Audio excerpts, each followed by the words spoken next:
Hello everybody, myself Digraj Singh Rajput. Welcome to Magnet Brains. इस video में हम क्या पढ़ने वाले हैं? इस वीडियो में हम एक नया चैप्टर स्टार्ट करेंगे। क्लास 9th जियोग्राफी का चैप्टर 1 जो होने वाला है हमारा, वो है India size and location. India size and location, जैसे कि आपको चैप्टर के नाम से ही समझ में आ रहा है, हम पढ़ने वाले हैं कुछ बेसिक डिटेल्स पढ़ेंगे इंडिया के बारे में, देखेंगे इंडिया का साइज क्या है, कहां पे लोकेटेड है, इन सारी चीजों को समझेंगे। वैसे तो अधिकतर बच्चों का ये मानना है कि ये चैप्टर छोटा सा चैप्टर है, बहुत आसान चैप्टर है, इसे समझ लेते हैं। कुछ लॉन्गिट्यूड लैटिट्यूड एक्सटेंट ही तो याद करना होती है, याद कर लेंगे और चैप्टर आराम से कंप्लीट हो जाएगा हमारा। लेकिन नहीं, इस चैप्टर के अगर सिग्निफिकेंस को आप समझते हो तो ये चैप्टर बहुत इंपॉर्टेंट चैप्टर है। बहुत इंपॉर्टेंट किस पर्सपेक्टिव से? अगर इस चैप्टर में जो कंसेप्ट बताए गए हैं, लैटिट्यूड लॉन्गिट्यूड जो समझाए गए हैं, पोजिशनिंग जो समझाई गई है, उन्हें आप बहुत अच्छे तरह से समझ लेते हैं अगर, तो उससे क्या होगा कि आगे आपको क्लास 9th में जो जियोग्राफी है, क्लास 8th का जियोग्राफी पूरा एक अलग कंसेप्ट पे था जो आप पढ़ के आए हैं, क्लास 9th का जियोग्राफी जो है तो एक अलग पूरे कंसेप्ट पे। यहाँ पे आपको बहुत सारे मतलब मैकेनिकल फिनोमिनास को समझना होगा, चीजें कैसे होती हैं, अगर अर्थ पे ये हो रहा है तो कैसे हो रहा है, तो वो सारी चीजें आपको समझना है। तो उसके लिए आपको एक बेसिक बेस जो चाहिए रहता है, इस सब्जेक्ट का बेस वो यहां से क्रिएट होगा। तो इस चैप्टर को बहुत अच्छे से समझेंगे हम, बहुत डिटेल्स में समझेंगे कैसे लॉन्गिट्यूड लैटिट्यूड काम करती है, उसका क्या इंपैक्ट होता है, ये सारी चीजों को मैं बहुत अच्छे तरह से कवर करने वाला हूं। बने रहिए आप मेरे साथ, स्टार्ट करते हैं। तो ये इस वीडियो में हम कुछ लोकेशन के बारे में इंट्रोडक्शन पढ़ेंगे कि इंडिया की लोकेशन क्या है, कहां पे है, कैसी है, और लोकेशन जो है तो वो किन चीजों को इन्फ्लुएंस करती है, ये सारा सब कुछ पढ़ने वाले हैं। सबसे पहले लोकेशन पढ़ने से पहले मैं आपको लॉन्गिट्यूड लैटिट्यूड और हेमिस्फीयर, ये तीन कंसेप्ट समझाने वाला हूं। देखिए, जैसे जो हमारा अर्थ है, ठीक है, स्फीयर शेप में होता है, और एग्जैक्टली अगर देखा जाए तो जियोइड शेप में होता है। जियोइड शेप में मतलब क्या होता है कि अर्थ जो होता है वो पूरा एकदम परफेक्ट सर्कल नहीं है। परफेक्ट सर्कल ना होते हुए अर्थ एक जियोइड शेप का पार्ट, मतलब अर्थ का जो शेप है वो जियोइड है। जियोइड यानी ऑरेंज देखा आप लोगों ने? ऑरेंज कैसा रहता है? एकदम पूरा परफेक्ट सर्कल नहीं रहता ना, फ्लैटर रहता है। कहां से? टॉप पे से। तो टॉप पे से उसी तरह से थोड़ा सा दबा हुआ रहता है, और बल्जेस देखने को मिलते हैं उसके राउंड मार्जिन्स पे। तो ये मार्जिन्स पे बल्ज है, फैला हुआ है, और टॉप से थोड़ा सा क्या रहता है? फ्लैटर रहता है। तो इस तरह का शेप है अर्थ का। अब इस तरह का शेप है, तो यहां पे क्या है, अर्थ में हमने कुछ लॉन्गिट्यूड्स और लैटिट्यूड्स बनाए हैं। अभी के लिए ऐसा समझ लीजिए कि जो इस तरह से लॉन्ग लॉन्ग लाइंस होगी वो लॉन्गिट्यूड होगी, और ये जो लेटी हुई लाइंस है ये लैटिट्यूड है। अब आपको कभी कंफ्यूजन नहीं होगा इस चीज पे, लॉन्गिट्यूड क्या होते हैं और लैटिट्यूड क्या होते हैं। लॉन्ग लॉन्गिट्यूड्स, और जो लेटा हुआ है वो लैटिट्यूड्स। इजी रहेगा, याद रहेगा। तो लॉन्गिट्यूड्स इस तरह से जो सीधे लंबे, मतलब कह सकते हैं आपकी वर्टिकल जो लाइंस है वो लॉन्गिट्यूड्स कहलाएंगी, और जो हॉरिजॉन्टल लाइंस है वो लैटिट्यूड्स कहलाएगी। अब अगली चीज क्या जान लीजिए ये कि ये सारी लाइंस इमेजिनरी होती है। इमेजिनरी होती है इसका मतलब क्या है? ऐसा नहीं कि आप कहीं ढूंढने जा रहे हैं उन्हें कि अच्छा लॉन्गिट्यूड कहां मिलेंगे, लैटिट्यूड कहां मिलेंगे। ये सारा सब कुछ इमेजिनरी है, मतलब इन रियल सेंस ये एग्जिस्ट नहीं करता है। बस हमने क्या किया है, हमने उसे इमेजिन किया कि यहां से लॉन्गिट्यूड्स निकल रहे हैं, यहां से लैटिट्यूड्स निकल रहे हैं, ताकि क्या हो, ताकि हमें पोजिशनिंग में चीजों को लोकेट करने में आसानी हो सके। कैसे होती है वो अभी मैं समझाता हूं आपको। देखिए, सपोज एक एग्जांपल लेते हैं, जैसे ये बोर्ड है। अब इस बोर्ड को मुझे मैंने यहाँ पे पॉइंट कराया, मान लीजिए पॉइंट लगाया यहाँ पे। अब इस बोर्ड को अगर मैं स्पेसिफिक इस पॉइंट की लोकेशन बताना चाहूंगा तो क्या करूंगा, मैं बोलूंगा कि बोर्ड का हाफ कर लीजिए। आपने हाफ कर लिया बोर्ड, ठीक है। हाफ करने के बाद में क्या है, हाफ में भी मैं बोल दूंगा कि जो फर्स्ट हाफ है और सेकंड हाफ है, तो फर्स्ट हाफ में भी आप और दो हाफ कीजिए, तो जिसका एक क्वार्टर बनेगा, उस क्वार्टर में ये पॉइंट आता है। तो मैंने इमेजिन करा कि 4 हिस्सों में बटा हुआ है बोर्ड। 4 हिस्सों में बटा हुआ है क्या बोर्ड? नहीं बटा हुआ है, बस मैंने इमेजिन किया है। तो उसी तरह से लॉन्गिट्यूड्स और लैटिट्यूड्स को इमेजिन किया गया है। इन रियल सेंस वो एग्जिस्ट नहीं करते हैं। मतलब ऐसा नहीं है कि कहीं से आपको लाइन जाती हुई दिखेगी कि ये 0 डिग्री लॉन्गिट्यूड जा रहा है, 0 डिग्री लैटिट्यूड जा रहा है। आपको लाइंस कहीं नहीं दिखेगी, वो इमेजिन करी गई है। Therefore longitudes and latitudes are imaginary lines. अब क्या है, लॉन्गिट्यूड्स इस तरीके से वर्टिकल होती है और ये हॉरिजॉन्टल होती है। अब अगली चीज इंपॉर्टेंट ये जान लीजिए कि इसका सिग्निफिकेंस क्या है, क्यों पढ़ रहे हैं हम लॉन्गिट्यूड लैटिट्यूड। आप लोगों ने जब भी टैक्सी बुक करी होगी उबर से या ओला से, तो उन लोगों को कैसे पता चल जाता है मुझे कहां जाना है? मतलब आपका घर उन्होंने देखा तो नहीं है ना, लेकिन फिर भी वो आपके घर पे कैसे आ जाते हैं? लोकेशन डालते हैं आप, ठीक है। तो लोकेशन भी मैप पे कैसे आती है, जीपीएस जो होता है ग्लोबल पोजिशनिंग सिस्टम, वहां पे आपके घर की लोकेशन कैसे पता चलती है, वो लॉन्गिट्यूड्स और लैटिट्यूड्स के बेसिस पे पता चलती है। एग्जाम्पल, जैसे मैं आपको एग्जाम्पल बताता हूँ। अब एग्जाम्पल आप यहाँ पे देखिए, शायद पॉइंट्स तो आपको दिख नहीं रहे हैं, बहुत छोटा लिखा हुआ है यहाँ पे, लेकिन ये लॉन्गिट्यूड्स और लैटिट्यूड्स में बटा हुआ है। तो इंडिया का जो सदर्न मोस्ट लैटिट्यूड है, मतलब लेटा हुआ लैटिट्यूड होता है ना, तो उसी तरह से अगर हम ऐसे देखते हैं, ये ग्लोब है, ठीक। अब ग्लोब में आप क्या देख रहे हैं, ग्लोब में हम इंडिया को ढूंढते हैं सबसे पहले, ये इंडिया आ गया आपके सामने। अब इंडिया में हमने क्या देखा कि इंडिया का जो सदर्न मोस्ट लैटिट्यूड है, तो वो लैटिट्यूड्स मैंने आपको बताए थे, जो लेटा हुआ रहेगा वो लैटिट्यूड रहेगा। तो यहाँ पे जो लेटे हुए हैं इस तरह से, ये लैटिट्यूड हो गए, और जो ऊपर इस तरह से चलेंगे वो लॉन्गिट्यूड हो गए। तो सदर्न मोस्ट लैटिट्यूड हमारा क्या है, 8 डिग्री। लैटिट्यूड की बात करते हैं अगर, तो इंडिया लाइज इन northern hemisphere, latitudes extend between 8 degree north. तो ये 8 डिग्री नॉर्थ में हमारा लैटिट्यूड आ रहा है। अभी नॉर्थ और साउथ भी 1 मिनट पहले आपको समझा देता हूं मैं। देखिए हेमिस्फीयर क्या होते हैं, जैसे कि ये बॉल है, एग्जैक्ट तो नहीं है लेकिन इस चीज को समझिए। तो ये अगर अर्थ है तो अर्थ को हम 2 पार्ट में डिवाइड कर देते हैं, 2 पार्ट में डिवाइड करा है। 2 पार्ट में डिवाइड करने के बाद में एक पार्ट नदन हो जाएगा, एक पार्ट सदन हो जाएगा। तो इस तरह से 2 हेमिस्फीयर हो गए हमारे पास में। तो इंडिया लाइज एंटायरली इन नदन हेमिस्फीयर का मतलब क्या है कि जो नदन हेमिस्फीयर है, ये वाला नदन हेमिस्फीयर है, तो इस नदन हेमिस्फीयर में पूरा इंडिया लाए करता है। तो सारा का सारा इंडिया कहां मिलेगा आपको, नदन हेमिस्फीयर में मिलेगा। और जैसे लैटिट्यूड लॉन्गिट्यूड मैंने आपको बताया, तो 8 डिग्री ये हमारा 8 डिग्री हो गया है। 8 डिग्री हमारा सबसे नीचे वाला पॉइंट है, 8 डिग्री हमारा सबसे नीचे वाला पॉइंट है। और कहां तक एक्सटेंड होता है ये एक्सटेंड होता है 37 डिग्री तक, 37 डिग्री। अब ये मिनट्स क्या आ रहे हैं बीच में, मिनट्स भी आप समझ लीजिए 1 मिनट के लिए। तो 37 डिग्री 6 मिनट जैसे बताया जा रहा है। तो यहाँ पे क्या होता है कि जैसे आप स्केल देखते हैं ना आपका, तो सेंटीमीटर होता है, सेंटीमीटर के अंदर क्या होता है, मिलीमीटर होता है। तो 1 सेंटीमीटर, फिर 1.1, तो 1 सेंटीमीटर 1 मिलीमीटर हो गया। वैसे ही अगर 2 डिग्रीज हैं, 0 डिग्री है मान लीजिए, 1 डिग्री है, तो 0 से 1 के बीच में क्या रहेगा, जैसे 0 से 1 के बीच में जो छोटे पॉइंटर्स रहेंगे उन्हें मिनट्स में कैलकुलेट किया जाता है। और करीबन 111 किलोमीटर का डिफरेंस रहता है 1 डिग्री में। मतलब 1 डिग्री अगर आप ट्रैवल करते हैं तो 111 किलोमीटर्स का उसमें डिफरेंस आ जाता है। तो इसीलिए उनमें क्या किया गया है, उसको और सब डिवाइड किया गया है। जैसा स्केल्स में सेंटीमीटर का मिलीमीटर होता है, तो उस तरह से और सब डिवीजन है, उन्हें मिनट्स कहते हैं। हाँ, तो इंडिया की बात कर रहे थे हम। इंडिया 8 डिग्री से 37 डिग्री तक लाया करता है, ठीक है। तो ये इंडिया की लैटिट्यूडनल एक्सटेंट हो गई है, मतलब जो लैटिट्यूडनल एक्सटेंट है इंडिया की, वो कितनी है, 8 डिग्री से लगा के 37 डिग्री तक। उसी तरह से क्या है, लॉन्गिट्यूडनल एक्सटेंट भी होगी इंडिया की। तो लॉन्गिट्यूडनल एक्सटेंट क्या होती है इंडिया की, लॉन्गिट्यूडनल एक्सटेंट है 68 डिग्री 7 मिनट से 97 डिग्री 25 मिनट्स।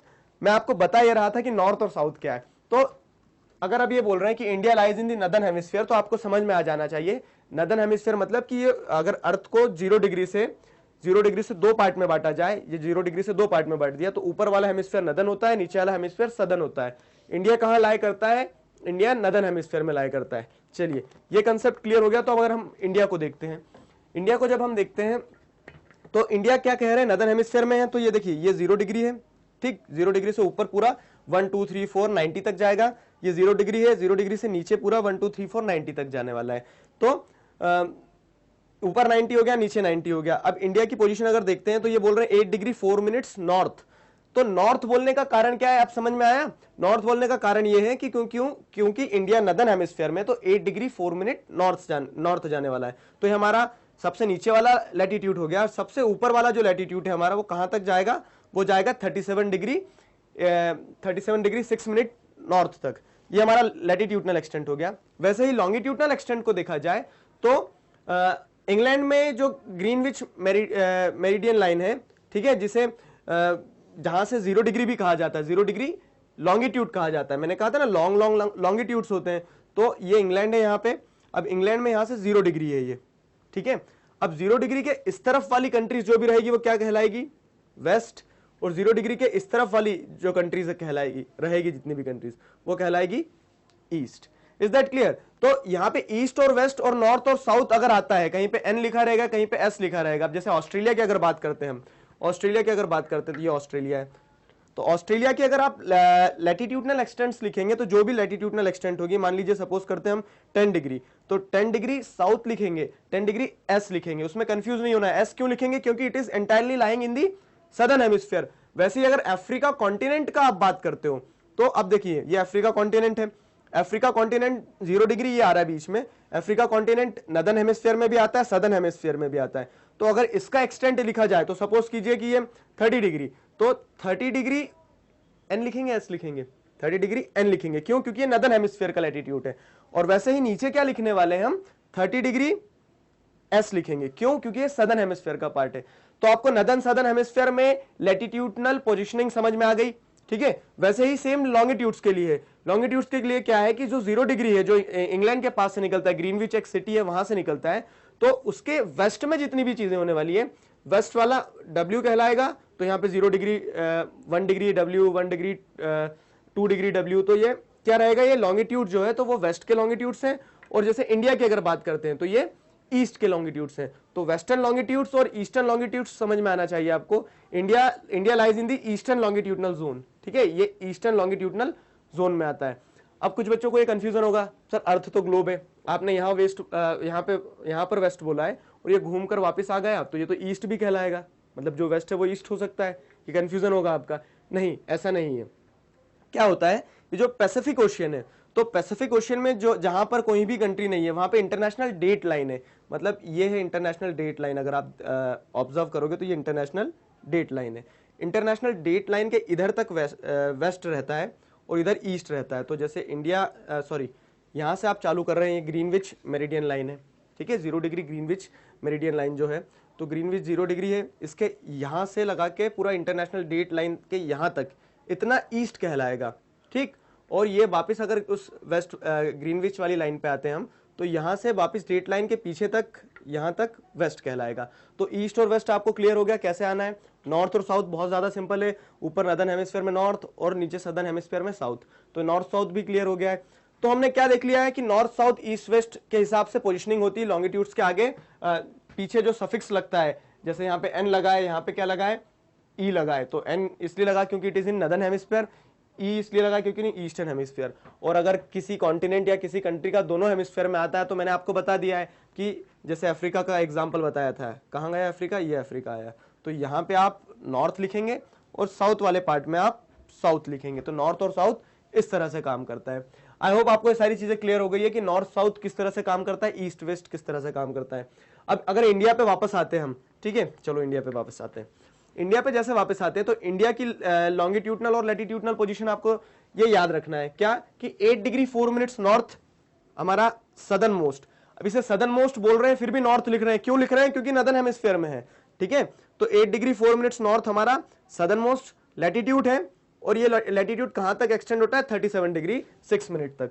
वैसे ही अगर हमारी लॉन्गिट्यूड्स की बात की जाए तो हमारा जो सबसे वेस्टर्न मोस्ट लॉन्गिट्यूड है, देखिए वेस्टर्न मोस्ट बोल रहा हूं फिर भी ईस्ट लिख रहा हूं मैं, क्यों लिख रहा हूं, वेस्टर्न मोस्ट बोल के भी ईस्ट लिख रहा हूं, 68 डिग्री 7 मिनट्स ईस्ट लिख रहा हूं, कारण क्योंकि वो ग्रीनविच मीन टाइम जो है उसके ईस्ट में आता है ना, इसलिए हमने यहाँ पे क्या लिखा, 68 डिग्री 7 मिनट्स ईस्ट, ये वाली लाइन हो गई है। और कहां तक एक्सटेंड होता है ये एक्सटेंड होता है 97 डिग्री 2.5 मिनट्स ईस्ट। तो इस तरह से ये पूरा इसका एक्सटेंट हो गया, लॉन्गिट्यूडनल और लैटिट्यूडनल एक्सटेंट हो गया। तो ये इंडिया का लोकेशन हो गया। अब अगर आपसे पूछा जाए इंडिया कहाँ है, तो ऐसा नहीं बोलना इधर ऊपर है इधर नीचे है, ठीक है। अब आपको एग्जैक्ट पोजिशनिंग पता होगी इंडिया की, कि India lies in the longitudinal extent between 8 degree 4 minutes north to 37 degree 6 minute north. उसी के साथ साथ में सॉरी लैटिट्यूडनल एक्सटेंट हमारी ये 8 डिग्री 4 मिनट्स नॉर्थ से 37 डिग्री 6 मिनट नॉर्थ, और लॉन्गिट्यूडनल एक्सटेंट क्या होने वाली है, 68 डिग्री 7 मिनट नॉर्थ से 97 डिग्री 2.5 मिनट्स ईस्ट। तो ईस्ट और वेस्ट, नॉर्थ और साउथ, ये पोजीशनिंग होगी हमारी लोकेशन फिक्स। ध्यान रहेगा, आगे से ऐसा नहीं बोलना इंडिया एशिया में आता है, थोड़ा नीचे थोड़ा ऊपर थोड़ा आगे पीछे, ऐसा नहीं करना है। आपको एग्जैक्ट पोजीशन अब पता चल गई है। अब उसके बाद में क्या है, मैं उम्मीद करता हूं कि आपको लॉन्गिट्यूड्स एकदम क्लियर है, लैटिट्यूड्स एकदम क्लियर है, हेमिस्फीयर समझ में आ गया क्या होता है, और उस हिसाब से पोजीशनिंग हम ऊबर पे थे, ठीक है। तो आपको मैं बता रहा था कि किस तरह से जो ये मतलब लॉन्गिट्यूड्स लैटिट्यूड्स की सिग्निफिकेंस क्या है हमारी लाइफ में। तो किसी भी चीज को अगर पोजीशन देना हो, अब आप कंट्री वर्ल्ड वाइड कितनी सारी कंट्रीज हैं, उन्हें पोजीशन देना है तो आप लॉन्गिट्यूड लैटिट्यूड के हिसाब से दे सकते हैं। जो उबर टैक्सी आप बुक करते हैं या फिर ओला टैक्सी आप बुक करते हैं, जो भी आपको ठीक लगता है, तो वो आपके घर तक इस कारण से आ पाती है क्योंकि उनके पास में सैटेलाइट्स उन्हें एकदम एग्जैक्ट पोजीशनिंग बता देती कि आपको इतने डिग्री लैटिट्यूड इतने डिग्री लॉन्गिट्यूड पे, जैसे ये आपका ये पूरा अर्थ है, आप यहाँ पे खड़े मान लीजिए, तो ये किसी ना किसी लैटिट्यूड पे, किसी ना किसी लॉन्गिट्यूड पे इंटरसेक्ट हो ही रहा होगा। अभी आज आप जहां पर बैठ के वीडियो देख रहे हैं तो आप किसी ना किसी लॉन्गिट्यूड या फिर किसी ना किसी लैटिट्यूड पर इंटरसेक्ट कर रहे होंगे, ठीक है।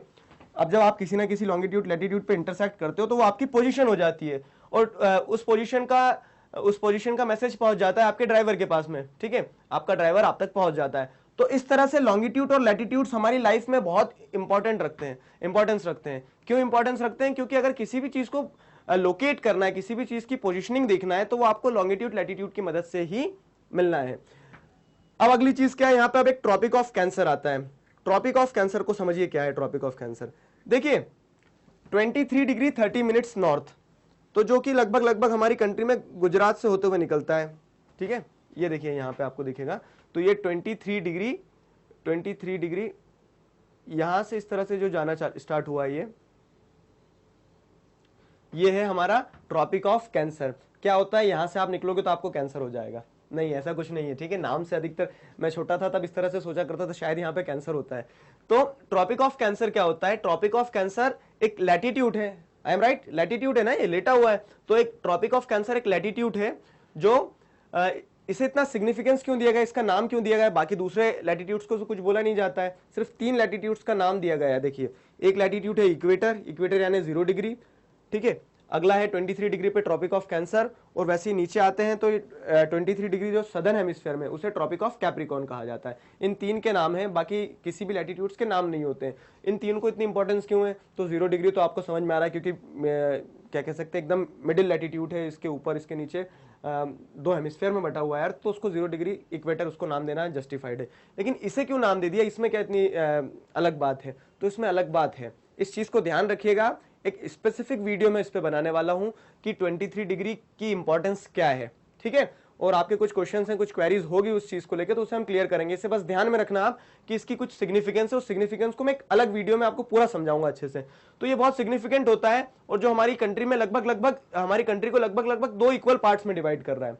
ट्रॉपिक ऑफ कैंसर जो है वो हमारी कंट्री के सेंटर पार्ट से जा रहा है 23 डिग्री, तो हम लगभग हमारी कंट्री को 2 इक्वल पार्ट्स में डिवाइड करता है। अब ये ध्यान रखना है कि कौन कौन से स्टेट से जाता है, तो गुजरात, राजस्थान का भी कुछ पार्ट टच होता है यहाँ पे, ये मध्य प्रदेश, छत्तीसगढ़, झारखंड, वेस्ट बंगाल, त्रिपुरा और मिजोरम, इन स्टेट्स से पास होते हुए जाता है। कभी कभी क्वेश्चन पूछ लेते हैं डायरेक्ट टीचर ऐसे कि name the states from where tropic of cancer is passing, तो ये आपको इतने स्टेट्स ध्यान में रखना है, 1 2 3 4 5 6 7 8, और 8 स्टेट्स के नाम ध्यान रखना है।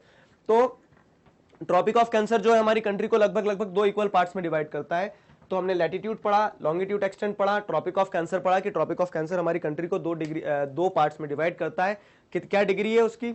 डिग्री है 23 डिग्री 30 मिनट्स, आपको ये ध्यान रखना है। अब आइए, ये आपको लोकेशन पूरी समझ में आ गई, इंडिया कहाँ है, वर्ल्ड में इंडिया की पोजीशन कहाँ पे? तो आपको कैसे बताना है, India lies in Asia continent, Asia continent में आता है। लेकिन उसके अलावा नदर्न हेमिस्फीयर में उसकी लॉन्गिट्यूडनल एक्सटेंट, लैटिट्यूडनल एक्सटेंट आपको पता होना चाहिए। और साथ साथ में ये ध्यान रख लेना कि हमारे यहाँ से ट्रॉपिक ऑफ कैंसर निकलता है, जो लगभग कंट्री को 2 पार्ट्स में डिवाइड करता है। अब अगली चीज क्या है?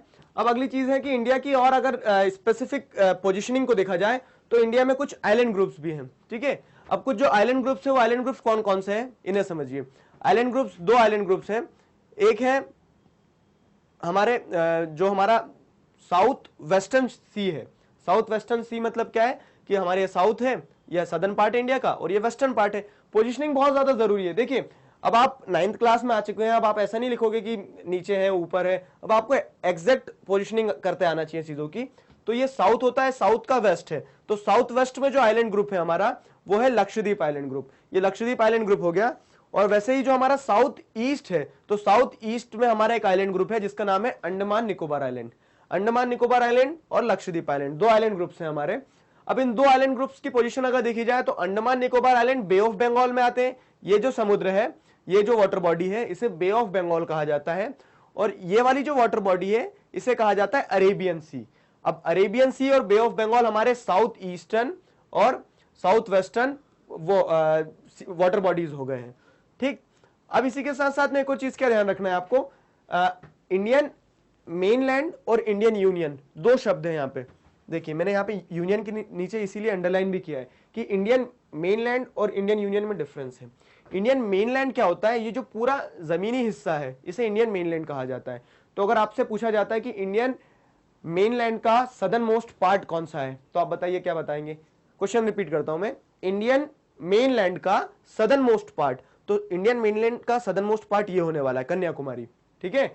अब अगर मैं पूछता हूं इंडियन यूनियन का सदर्न मोस्ट पॉइंट कौन सा है, I repeat, Indian which is the southernmost point of Indian union. अब इंडियन यूनियन में तो हमारे आइलैंड भी आ जाते हैं, यूनियन मतलब आप साथ में है ना, तो साथ में तो हमारी कंट्री में लक्षद्वीप भी है, अंडमान निकोबार आइलैंड भी है। तो इंडियन यूनियन का सदर्न मोस्ट पॉइंट है इंदिरा पॉइंट, पढ़ते हैं इसे, southernmost point of Indian union is Indira point.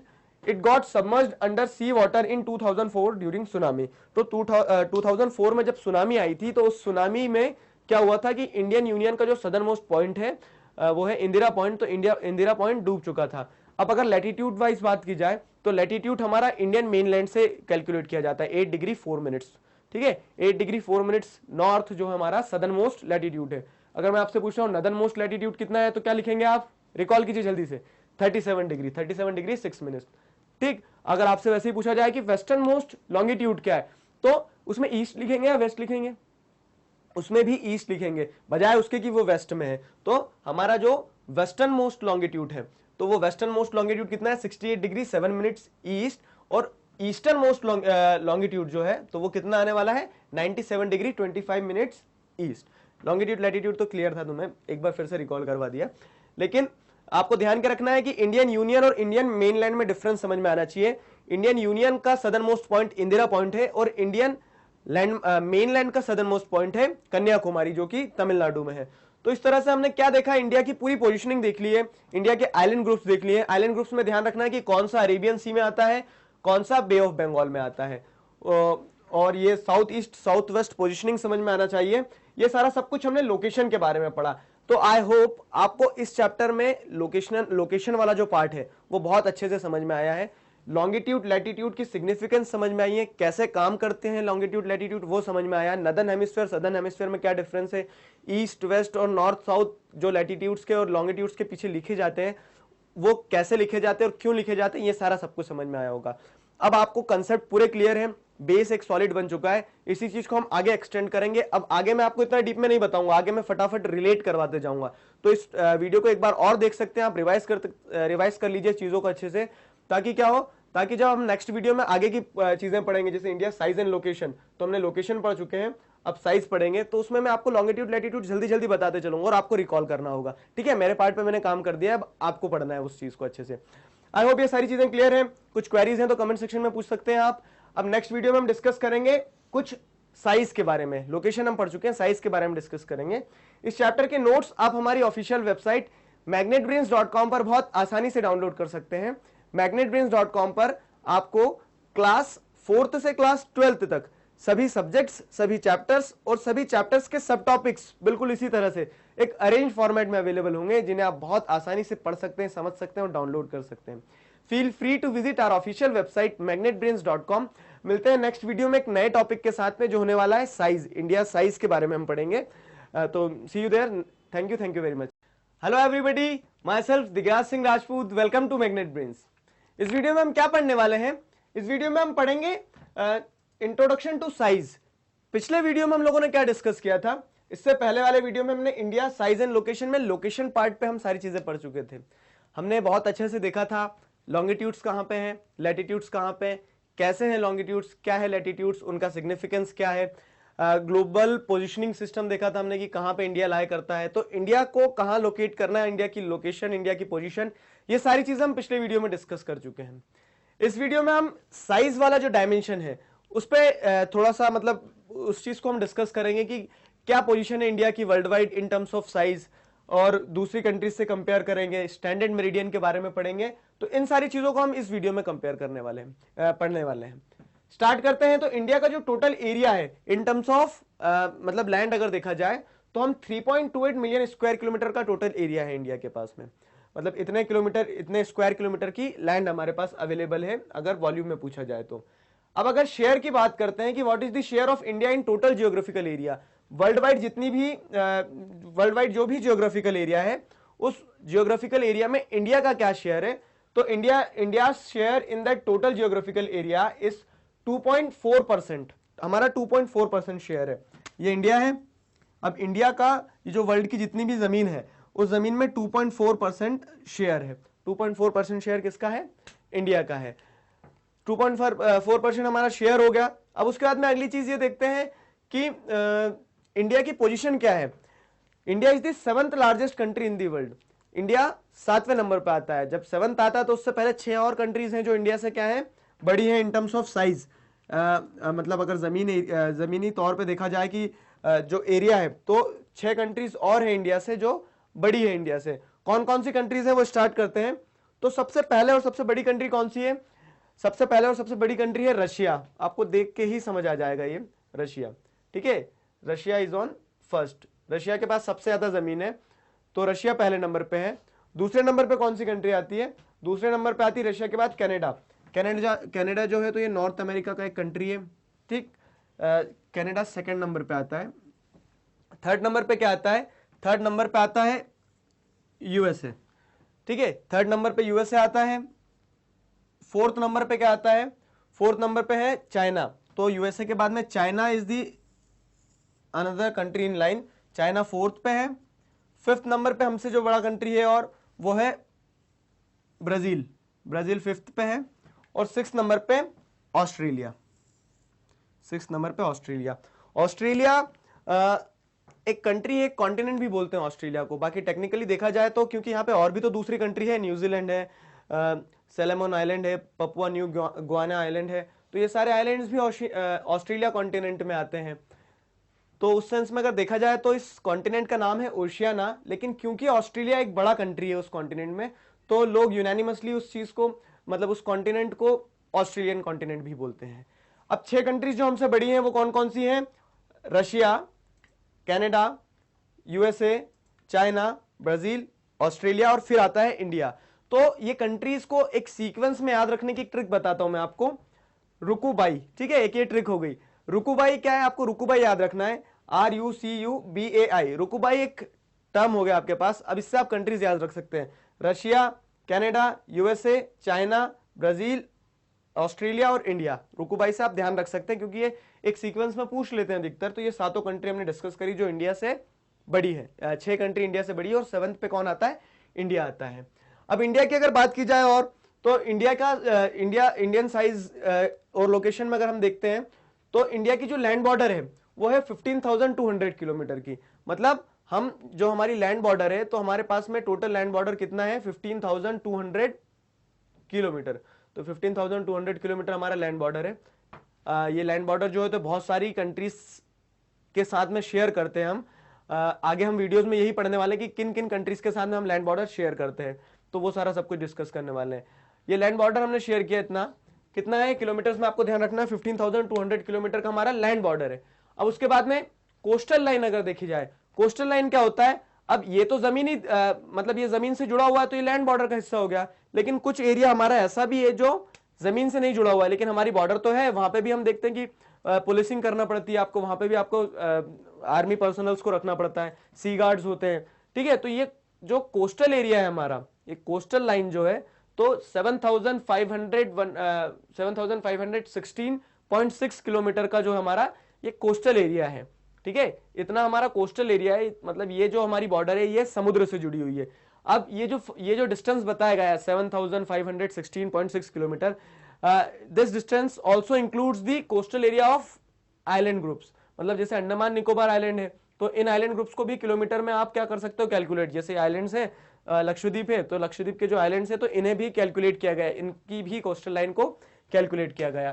तो ये हमारा टोटल बॉर्डर हो गया। टोटल बॉर्डर आप ऐड कर लीजिए, 15,200 हमारा लैंड बॉर्डर है और कोस्ट लाइन कितना है? 7,516। तो हमारा टोटल बॉर्डर एरिया हो गया which includes both land border and coastal line. तो ये इंडिया की कुछ और डिटेल्स थी साइज के बारे में। अब देखिए इंडिया की अगर आप पोजीशन देखते हैं तो इंडिया की पोजीशन में क्या है, यहां पे आपको पता है, और चैप्टर 2 हमारा इसी बारे में पूरा ज्योग्राफी का। तो अभी एक बेसिक इंट्रोडक्शन दे देता हूं कि नॉर्थ जो है हमारा नदर्न पार्ट पे हमारे पास क्या है? माउंटेन्स हैं। कौन से माउंटेन्स हैं? ये हिमालयन माउंटेन्स है। तो नदर्न पार्ट में हिमालयन माउंटेन्स है। अब वो नदर्न पार्ट से जब आप नीचे आते हो तो फिर क्या है? एक पेनिनसुलर पार्ट है। पेनिनसुला पार्ट क्या होता है, तो एक बेसिक डेफिनेशन बताता हूं। अ लैंड मास, ये लैंड मास है, a land mass which is being surrounded by water bodies by three sides, तीन तरफ से पानी से घिरे हुए हम, इधर अरेबियन सी है, इधर बे ऑफ बंगाल है, नीचे नीचे इंडियन ओशियन है। तो ऐसा लैंडमास जो तीन तरफ से पानी से घिरा हो उसे पेनिनसुला बोलते हैं। तो इंडिया का जो पेनिनसुला पार्ट है, तो हमारे नॉर्थ में क्या है, माउंटेन रेंजेस हैं which is Himalayan mountain ranges. फिर आप अगर साउथवर्ड्स जाते हैं तो साउथवर्ड्स क्या है, एक पेनिनसुला पार्ट है which is tapering into the water body. Indian ocean में एक पेनिनसुला पार्ट है जो इस तरह से टैपर कर रहा है, और टैपर करते हुए क्या कर रहा है, वो दो अलग अलग वाटर बॉडीज बना रहा है। ईस्ट में बे ऑफ बंगाल बना रहा है, वेस्ट में क्या बना रहा है, वेस्ट में बना रहा है अरेबियन सी। तो ये कुछ और डिटेल्स हो गई। अब क्या होता है, माउंटेन्स है, हिमालयन माउंटेन्स, प्लेट्यू है ये पूरा पेनिनसुला पार्ट, और उसके आजू बाजू क्या है, बे ऑफ बंगाल और अरेबियन सी है। उसके बाद में जो लॉन्गिट्यूडनल एक्सटेंट है अगर आप देखते हैं, तो जैसे हमने यहाँ पे स्टार्ट किया था, आपको ध्यान होगा तो 8 डिग्री से हमने 37 डिग्री तक पिछले वीडियो में पढ़ा था कि हमारा लॉन्गिट्यूडनल लैटिट्यूडनल एक्सटेंट है।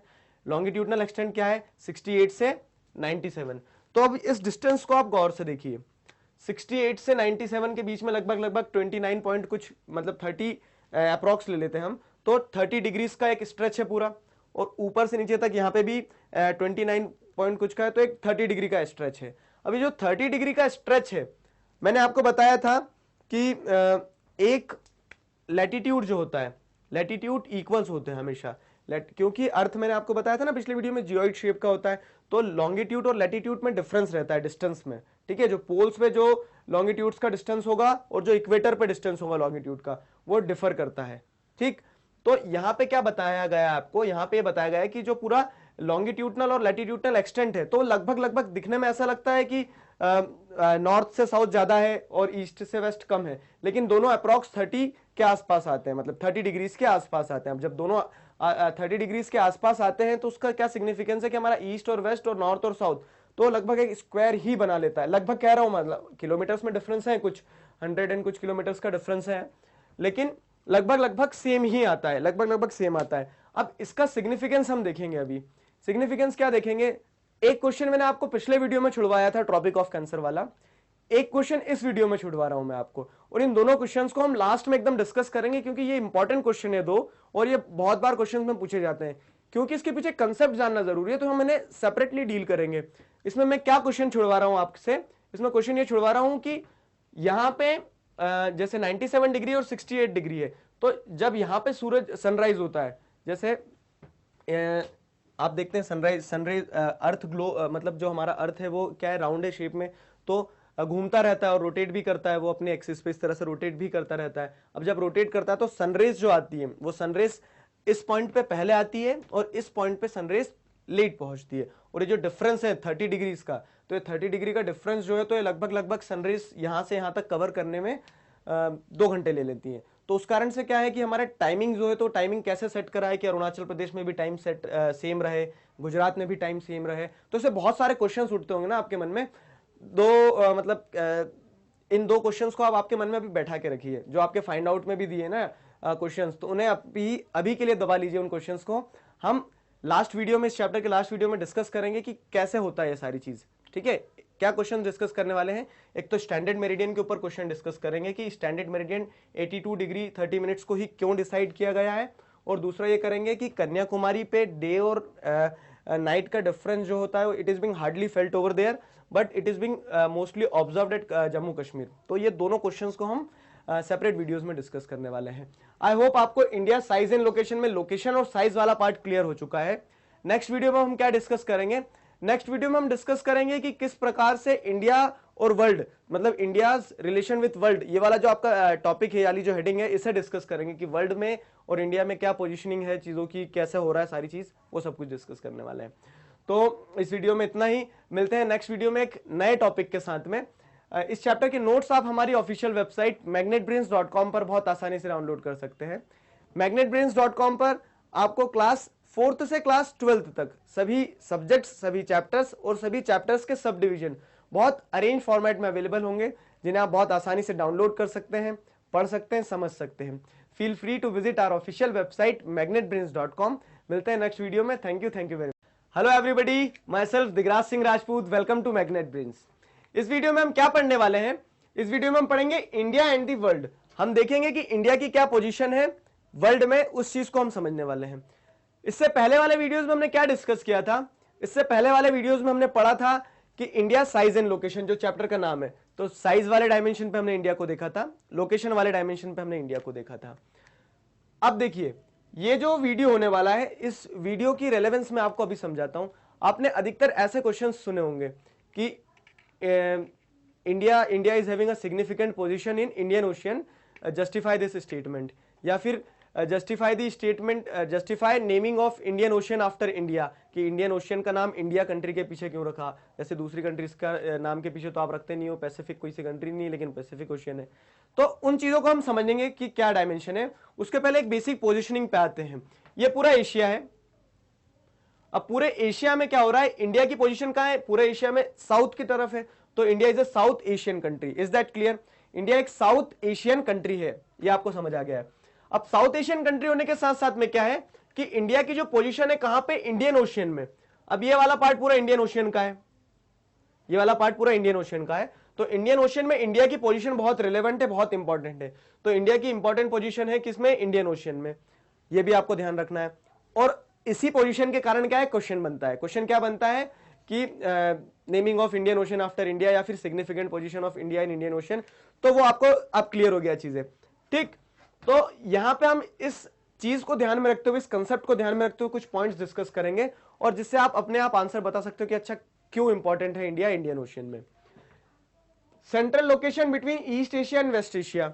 अब ये देखिए, ये जो पूरा एशिया हमने अभी देखा था, पूरे एशिया में इंडिया की जो पोजीशन है तो एकदम सेंट्रली लोकेटेड है। ये पूरा वेस्ट एशिया हो गया, ये पूरा ईस्ट एशिया हो गया। अब इंडिया जो है तो इंडिया सेंट्रल में है, तो इंडिया की जब सेंट्रल लोकेशन होगी तो उसका अपना एक एडवांटेज है कि वो ईस्ट से भी कनेक्टेड है, वेस्ट से भी कनेक्टेड है। तो पहला पॉइंट तो ये हो गया कि क्या इंडिया की जो पोजीशन है, India position in Asian continent is central, मतलब सेंट्रली लोकेटेड है वो, which is being connected east Asia and west Asia. अब आगे देखते हैं, तो connectivity with the trans Indian ocean routes. अब जो इंडिया आप देख रहे हैं, तो इंडिया के साथ में हमने देखा कि एक बड़ी सी कोस्टल लाइन भी है। तो ये जो कोस्टल लाइन है, तो कोस्टल लाइन के चलते क्या है कि हमारे पास में जो नीचे इंडियन ओशियन है, तो यहाँ पे ट्रांस इंडियन ओशियन रूट्स हैं। ट्रांस इंडियन ओशियन रूट्स मतलब क्या है कि इंडियन ओशियन के साथ में आप जुड़े हुए हो। इंडियन ओशियन के साथ में आपके पास बहुत सारे रूट्स निकले हैं, बहुत सारे सी रूट्स निकले हैं, जिनके थ्रू आप वर्ल्ड की दूसरी कंट्रीज से कनेक्टेड हो। तो ये कनेक्टिविटी डेवलप करता है ट्रांस इंडियन ओशियन रूट। अगला है Deccan peninsula protrudes into Indian ocean. अब क्या है डेक्कन, क्या है पेनिनसुला, पहले इसे समझ लेते हैं। देखिए, सबसे पहले पेनिनसुला मैंने आपको पिछले वीडियो में भी बताया था, एक लैंडमास होता है जो तीन तरफ से पानी से घिरा हुआ हो। A landmass which is being surrounded by water bodies by three side is known as peninsula. तो ये हमारा कंट्री का अगर ये वाला पार्ट आप देखते हो तो ये वाला पार्ट आपको क्लियरली विजिबल होगा कि यहाँ पे क्या है, एक पेनिनसुला बन रहा है। पेनिनसुला कैसे बन रहा है? तीन साइड से पानी से घिरे हुए हम। कौन कौन सा पानी है? हमारे वेस्ट में अरेबियन सी है, ईस्ट में क्या है? ईस्ट में बे ऑफ बंगाल है, और नीचे साउथ में क्या है? साउथ में हमारा इंडियन ओशियन है। तो ये वाला जो पार्ट है, इस पार्ट को डेक्कन पेनिनसुला कहा जाता है, ठीक। डेक्कन पेनिनसुला जो है, तो इस दिस डेक्कन पेनिनसुला इस प्रोट्यूडिंग मतलब आप देखिए ऐसा अंदर आ रहा है, एक ट्रायंगल शेप मैंने बनाया है, तो मतलब वो इस तरह से अंदर की तरफ प्रोट्यूड कर रहा है। इस प्रोट्यूडिंग इनटू इंडियन ओशियन में की तरफ प्रोट्यूड कर रहा है, तो उसके वेस्ट में अरेबियन सी बनता है और ईस्ट में बे ऑफ बंगाल बनता है।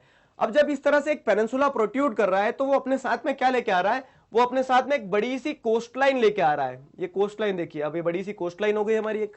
अब जब कोस्ट लाइन है तो कोस्ट लाइन पे क्या बनेंगे? बहुत सारे सी पोर्ट्स बनेंगे। अब जब बहुत सारे सी पोर्ट्स बनेंगे तो उन सी पोर्ट्स से क्या होने वाला है? ट्रेड होगा। ट्रेड किस चीज का होगा? मतलब सी ट्रेड होगा, सी रूट्स के थ्रू ट्रेड होगा, शिप्स वगैरह चलेगी बहुत सारी। तो अब इसका सिग्निफिकेंस क्या है? इसका सिग्निफिकेंस देखिए, जब डेक्कन पेनिनसुलार प्रोट्रूड करता है इंडियन ओशियन में, तो it is providing a long coast line in this region. अब इस रीजन में हमें एक लंबी सी कोस्ट लाइन मिल गई है। This helps to establish close relationship with west Asia, Africa, Europe, east Asia और दूसरे पार्ट्स के साथ भी। तो एक बड़ी सी कोस्ट लाइन बनती है। अब ये कोस्ट लाइन जब बनती है तो कोस्ट लाइन हमें कनेक्टिविटी देती है। क्या कनेक्टिविटी देती है? वेस्ट एशिया से हम कनेक्ट हो जाएंगे, हम ईस्ट एशिया से कनेक्ट हो जाएंगे, हम अफ्रीकन कंट्रीज से कनेक्ट हो जाएंगे, हम यूरोप की कंट्रीज से कनेक्ट हो जाएंगे, ठीक है, ये यूरोप की कंट्रीज से भी कनेक्ट हो गए, हम अमेरिकन कंट्रीज से भी कनेक्टेड रहेंगे सी रूट के थ्रू। तो अब आपने देखा यहाँ पे कितना सिग्निफिकेंट पोजीशन है। ऑस्ट्रेलिया से भी कनेक्ट कर ही लो, नहीं तो आप बोलोगे ऑस्ट्रेलिया से क्या दुश्मनी सर आपकी। ठीक, तो इन सारी कंट्रीज से हम कनेक्टेड हैं, किस कारण से? क्योंकि हमारा जो पेनिनसुला पार्ट है, डेक्कन पेनिनसुलर पार्ट, वो पेनिनसुलर पार्ट प्रोट्रूड करता है कहां पे? इंडियन ओशन में, and in turn which is providing us a long coast line, एक लंबी सी कोस्ट लाइन मिलती है। अब ये जो लंबी सी कोस्ट लाइन मिली है, तो इस कोस्ट लाइन की मदद से हम क्या कर सकते हैं? अलग अलग पार्ट्स में हमारा सी ट्रेड कर सकते हैं, सी रूट की कनेक्टिविटी बेहतर डेवलप कर सकते हैं। तो अब ये कुछ पॉइंट्स पढ़े आपने, इन पॉइंट्स के बेसिस पे आप बोल सकते हो ना कि क्योंकि इंडियन ओशन में इतने सारे एक्स्ट्रा बेनिफिट्स है, इतनी सारी कंसिडरेशन देके रखी है नेचर ने इंडिया को, इस कारण से the naming of Indian ocean after India is being justified. तो ये पॉइंट्स आप ध्यान रखिएगा और इन पॉइंट्स को आप लिख सकते हो किस क्वेश्चन में, कि naming of Indian ocean after India is justified और नॉट। तो इन पॉइंट्स के थ्रू आप प्रूव कर सकते हो हाँ जस्टिफाइड है। अब आगे और देखते हैं कि इंडिया की जो रिलेशनशिप है किसके साथ में? वर्ल्ड के साथ में। India's relationship with world and contact through land. अब क्या होता है कि हमने सी रूट के बारे में इतना कुछ पढ़ा, ओशन रूट्स मतलब सी रूट्स के बारे में इतना कुछ पढ़ा, कोस्ट लाइन के बारे में पढ़ा, लेकिन इंडिया की अगर रिलेशनशिप आप देखते हैं वर्ल्ड के साथ में, वर्ल्ड वाइड जो हमारी रिलेशनशिप थी, तो वो सी रूट से पहले किससे थी? लैंड रूट्स के थ्रू थी। लैंड रूट्स के थ्रू मतलब मैं क्या कहना चाह रहा हूं, आप अगर देखेंगे ऐसा तो सी रूट्स की डिस्कवरी रिसेंट टाइम में हुई। रिसेंट टाइम मतलब 100-500 सालों के अंदर अंदर, ठीक है। और उसके बाद में क्या है कि उसके पहले भी लोग लेकिन ट्रेड तो करते थे, उसके पहले भी लोगों के बीच में कनेक्टिविटी तो थी। अब वो जो कनेक्टिविटी थी तो वो लैंड रूट के थ्रू थी। पहले लोग जमीन से ज्यादा जुड़े हुए थे एज कंपेयर टू ओशियंस, समुद्र की अपेक्षा वो लोग जमीन से ज्यादा जुड़े हुए थे। अब जब वो लोग जमीन से ज्यादा जुड़े हुए थे तो यहाँ पे एक डायमेंशन वो भी देखिए आप, मैंने यहाँ पे पासेस वर्सेस ओशियन करा है। तो क्या होता था? माउंटेन्स होते थे, तो माउंटेन्स के बीच में पासेस होते हैं। पासेस क्या होते हैं? जैसे ये दो माउंटेन है, तो ये दो माउंटेन, ऐसा तो नहीं है कि अब आप ये माउंटेन के ऊपर चढ़ोगे उधर उतरोगे, ठीक है। आप क्या करोगे? जो माउंटेन्स के बीच में पासेस हैं, इन पासेस के थ्रू कहीं भी आना जाना करोगे। तो ये जो पासेस के थ्रू कनेक्टिविटी थी, ये पासेस के थ्रू कनेक्टिविटी प्रमोट करती थी लैंड रूट्स को। और ओशियंस जो थे तो लंबे समय तक oceans have restricted the trade. बहुत लंबे समय तक ओशियंस ने ट्रेड को रोक के रखा है। क्यों? क्योंकि ये समुद्र में जा ही नहीं सकते थे लोग, पहले नॉलेज नहीं था उस चीज का। तो उसके चलते क्या था कि ओशियंस के थ्रू जो कनेक्टिविटी थी वो रिस्ट्रिक्टेड रही है, whereas the connectivity through land routes was well developed among the between the passes, और पासेस के थ्रू ये और ज्यादा डेवलप हो चुकी थी। ये सारा सब कुछ हो गया। अब जब इस तरह के रूट्स बने, सी रूट्स बने, लैंड रूट्स बने, तो इनका सिग्निफिकेंस क्या है? इनका सिग्निफिकेंस ये है कि जो लैंड रूट्स थे, सी रूट्स थे, तो these routes have contributed in exchange of ideas and commodities. Ideas और कमोडिटीज के एक्सचेंज में बहुत इंपॉर्टेंट रोल प्ले करा है। किसने? आइडियाज और कमोडिटीज के एक्सचेंज में बहुत इंपॉर्टेंट रोल प्ले करा है ये लैंड रूट्स ने, सी रूट्स ने। कैसे? अब क्या होता है, मान लीजिए आप अमेरिका जा रहे हैं या फिर अमेरिका से कोई आ रहा है, तो इस तरह से जब आप माइग्रेट करते हैं तो सिर्फ आप ही माइग्रेट नहीं कर रहे हो, आपके साथ में क्या जा रहा है? आपके साथ में आपके विचार जा रहे हैं, आपके साथ में आपके थॉट्स जा रहे हैं, आपके साथ में आपकी फूड हैबिट्स जा रही है, आप क्या खाते हैं, कैसे खाते हैं। तो आपके साथ आप अपनी डिशेस को ले जाते हो, आपके साथ में आप अपनी डिसीजेस को भी ले जाते हो। अगर आपको किसी प्रकार की डिसीजेस हैं जो अमेरिका में नहीं पाई जाती थी, लेकिन अब आप वहां पहुंच गए हो तो अमेरिका में भी डिसीजेस पहुंच गई हैं। मैं क्या कहना चाह रहा हूं कि जब किसी भी प्रकार से गुड्स का या फिर कह सकते हैं कम्युनिटीज का ट्रैवलिंग होती है या फिर एक्सचेंज होता है, तो उसके चलते क्या होता है, सिर्फ कमोडिटीज या कम्युनिटीज ही ट्रैवल नहीं करती है, वो अपने साथ में अपने थॉट्स को, अपनी कैरेक्टरिस्टिक्स को ले जाती है, अपने आइडियाज को ले जाती है। तो वही यहाँ पे भी हुआ था कि ये जो रूट्स थे, इन रूट्स की मदद से क्या होता है, बहुत ज्यादा कनेक्टिविटी डेवलप हुई है। कनेक्टिविटी के साथ साथ में एक्सचेंज ऑफ आइडियाज और कमोडिटीज देखने को मिला है।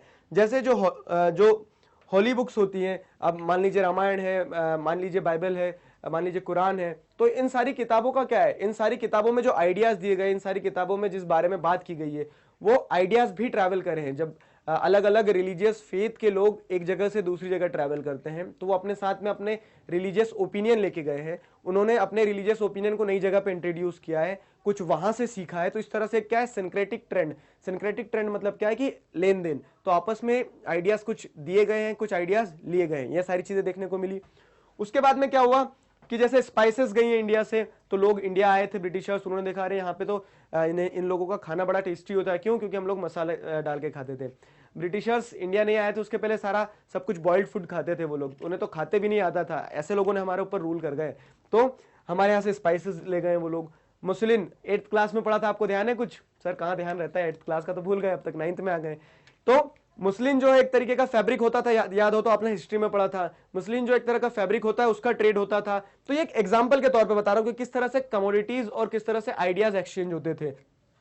अब ऐसा नहीं कि लोग हमारे यहां से ही सीख के गए, बस हम लोगों ने भी उनसे सीखा है। अब मान लीजिए जैसे जब ग्रीक सिविलाइजेशन, चंद्रगुप्त मौर्य वगैरह के टाइम पीरियड पे जो ग्रीक नेशन के लोग आए थे हमारे यहाँ पे, तो उन लोगों का जो स्टाइल था, आर्किटेक्चरल स्टाइल, मतलब वो जिस तरह से कंस्ट्रक्शन उनके यहाँ होता था, ठीक है, डोम्स बनते थे, मिनरेट्स बनती थी, तो वो सारा सब कुछ भी हमने सीखा है। तो हम लोगों ने उनसे भी सीखा है, उन लोगों ने हमसे भी सीखा है। तो इस तरह से क्या हुआ कि इन रूट्स के थ्रू आइडियाज और कम्युनिटीज का एक्सचेंज हुआ है। होप ये पॉइंट आपको क्लियर हो गया है। ये सारी चीजें हमने पढ़ी किसमें, इंडिया एंड दी वर्ल्ड में। अभी अब एक फैक्ट पढ़ना आपको जरूरी है, एक फैक्ट मैं आपको समझाता हूं, बहुत इंटरेस्टिंग भी है, उसे समझिएगा बहुत अच्छे से। सुएज कैनाल जो है, सुएज कैनाल क्या है, अब इसे समझिए। एक कैनाल है, ये तो आप सुएज कैनाल के नाम से समझ गए, और सुएज एक जगह होगी, उस जगह पे जो कैनाल है उसका नाम सुएज कैनाल। सिंपल है, हाँ सिंपल तो है, लेकिन उसको एक और डायमेंशन देने की जरूरत है। क्या है वो डायमेंशन, ये देखिए, opening of Suez canal in 1869। तो 1869 ये ईयर है, इस ईयर को ध्यान रखना। यहां पे सुएज कैनाल बनाई गई थी इस ईयर में। क्या है सुएज कैनाल, तो जो एशिया और अफ्रीका की बॉर्डर है, मतलब इजिप्ट जो कंट्री है, ये देखिए ये इजिप्ट है, यहाँ पे ये इजिप्ट है, और इजिप्ट एशिया और मतलब इजिप्ट एक ऐसा कंट्री जो एशिया और अफ्रीका के बीच में है। यहां पे आप देखोगे रेड सी है, एक ये ब्लू वाला जो ओशियन जैसा दिख रहा है, ये रेड सी है, रेड सी और ये अरेबियन सी से जुड़ा हुआ है इस तरह से। अब रेड सी और मेडिटेरेनियन सी के बीच में एक जमीन आती है, ठीक है, इजिप्ट की जमीन आती है, वहां पे सुएज है, सुएज एक जगह का नाम है। तो इस सुएज कैनाल को क्या किया गया, खोला गया था 1869 में। 1869 में क्या करा है, ये रेड सी और मेडिटेरेनियन सी को जोड़ दिया है। मतलब ऐसा था कि इधर भी पानी है, इधर भी पानी है, बस ये बीच में एक जमीन थी। तो अभी क्या करा है, इस जमीन को ऐसा इस तरह से हटा दिया है। जमीन को हटाने से क्या हो गया, ये दोनों पानी आपस में मिल गए। आया समझ में। तो एक ऐसी कैनाल बनाई गई है, सुएज कैनाल बनाई गई थी। कब सुएज कैनाल बनाई गई थी, 1869 में। अब इससे फायदा क्या हुआ, इससे फायदा मैं समझाता हूं। पहले मान लीजिए, पहले कोई ट्रेडर था 1869 के पहले, तो 1869 के पहले उस ट्रेडर को क्या करना पड़ता था, ये सुएज कैनाल है, यहाँ पे मैं मार्क कर देता हूं। 1869 के पहले उस ट्रेडर को क्या करना पड़ता था, अगर यूरोप जाना है तो पूरा ऐसा अफ्रीका घूम के इस तरह से यूरोप पहुंचता था, वो सी रूट के थ्रू, ठीक। लेकिन अब क्या हो गया कि 1869 में जब सुएज कैनाल बना दिया आपने, तो अब इतना घूम के क्यों जाऊंगा मैं, अब मुझे यहां से रास्ता मिल गया है ना। तो अब क्या होने लगा था कि इंडिया से सी रूट ऐसा हो गया था, आप अरेबियन सी के थ्रू गल्फ ऑफ रेड सी में जाएंगे, रेड सी में जाने के बाद में इस तरह से रास्ता बनाएंगे, और रेड सी में जो सुएज कैनाल बनी है, तो वहां से आपकी शिप निकलेगी और सीधे कहां पहुंचेगी, मेडिटेरेनियन सी में। ये जो यहाँ पे सी दिख रहा है, ये मेडिटेरेनियन सी है। मेडिटेरेनियन सी में पहुंच गए, तो अब आपका डिस्टेंस कितना कम हो गया। पहले आपको ऐसे जाना पड़ता था पूरा घूम के, अब आपको सीधे सीधे रेड सी से एक पास मिल गया है सुएज कैनाल के थ्रू। तो opening of Suez canal in 1869 reduced distance between India and Europe by 7,000 kilometre. 7,000 kilometre का डिस्टेंस कम हो गया था। क्यों, क्योंकि 1869 में सुएज कैनाल बना दी गई थी। इसे ध्यान रखना है, मैप पे क्वेश्चन वैसे तो नहीं पूछा जाता है, ईयर पूछ लेते हैं, लेकिन डिस्टेंस पूछ लेते हैं कितना रिड्यूस हुआ, और कैनाल का नाम पूछ लेते हैं। ये सारी चीजें ध्यान रखना। इसी के साथ में हमने इंडिया एंड दी वर्ल्ड वाला पार्ट पूरा कंप्लीट कर चुके हैं। अब नेक्स्ट वीडियो में हम डिस्कस करेंगे इंडियाज नेबर के बारे में, कि इंडिया के कौन कौन सी कंट्री इंडिया के नेबर्स हैं। कुछ फैक्चुअल डिटेल्स पढ़ने वाले हैं, तो वह लास्ट वीडियो होगा इस चैप्टर का थ्योरी पार्ट पे। लेकिन उसके बाद में हम अभी कुछ क्वेश्चंस जो मैंने आपको छुड़वाए हैं चैप्टर के फर्स्ट वीडियो में भी, सेकंड वीडियो में भी, तो उन्हें हम डिस्कस कर लेंगे 5th वीडियो में।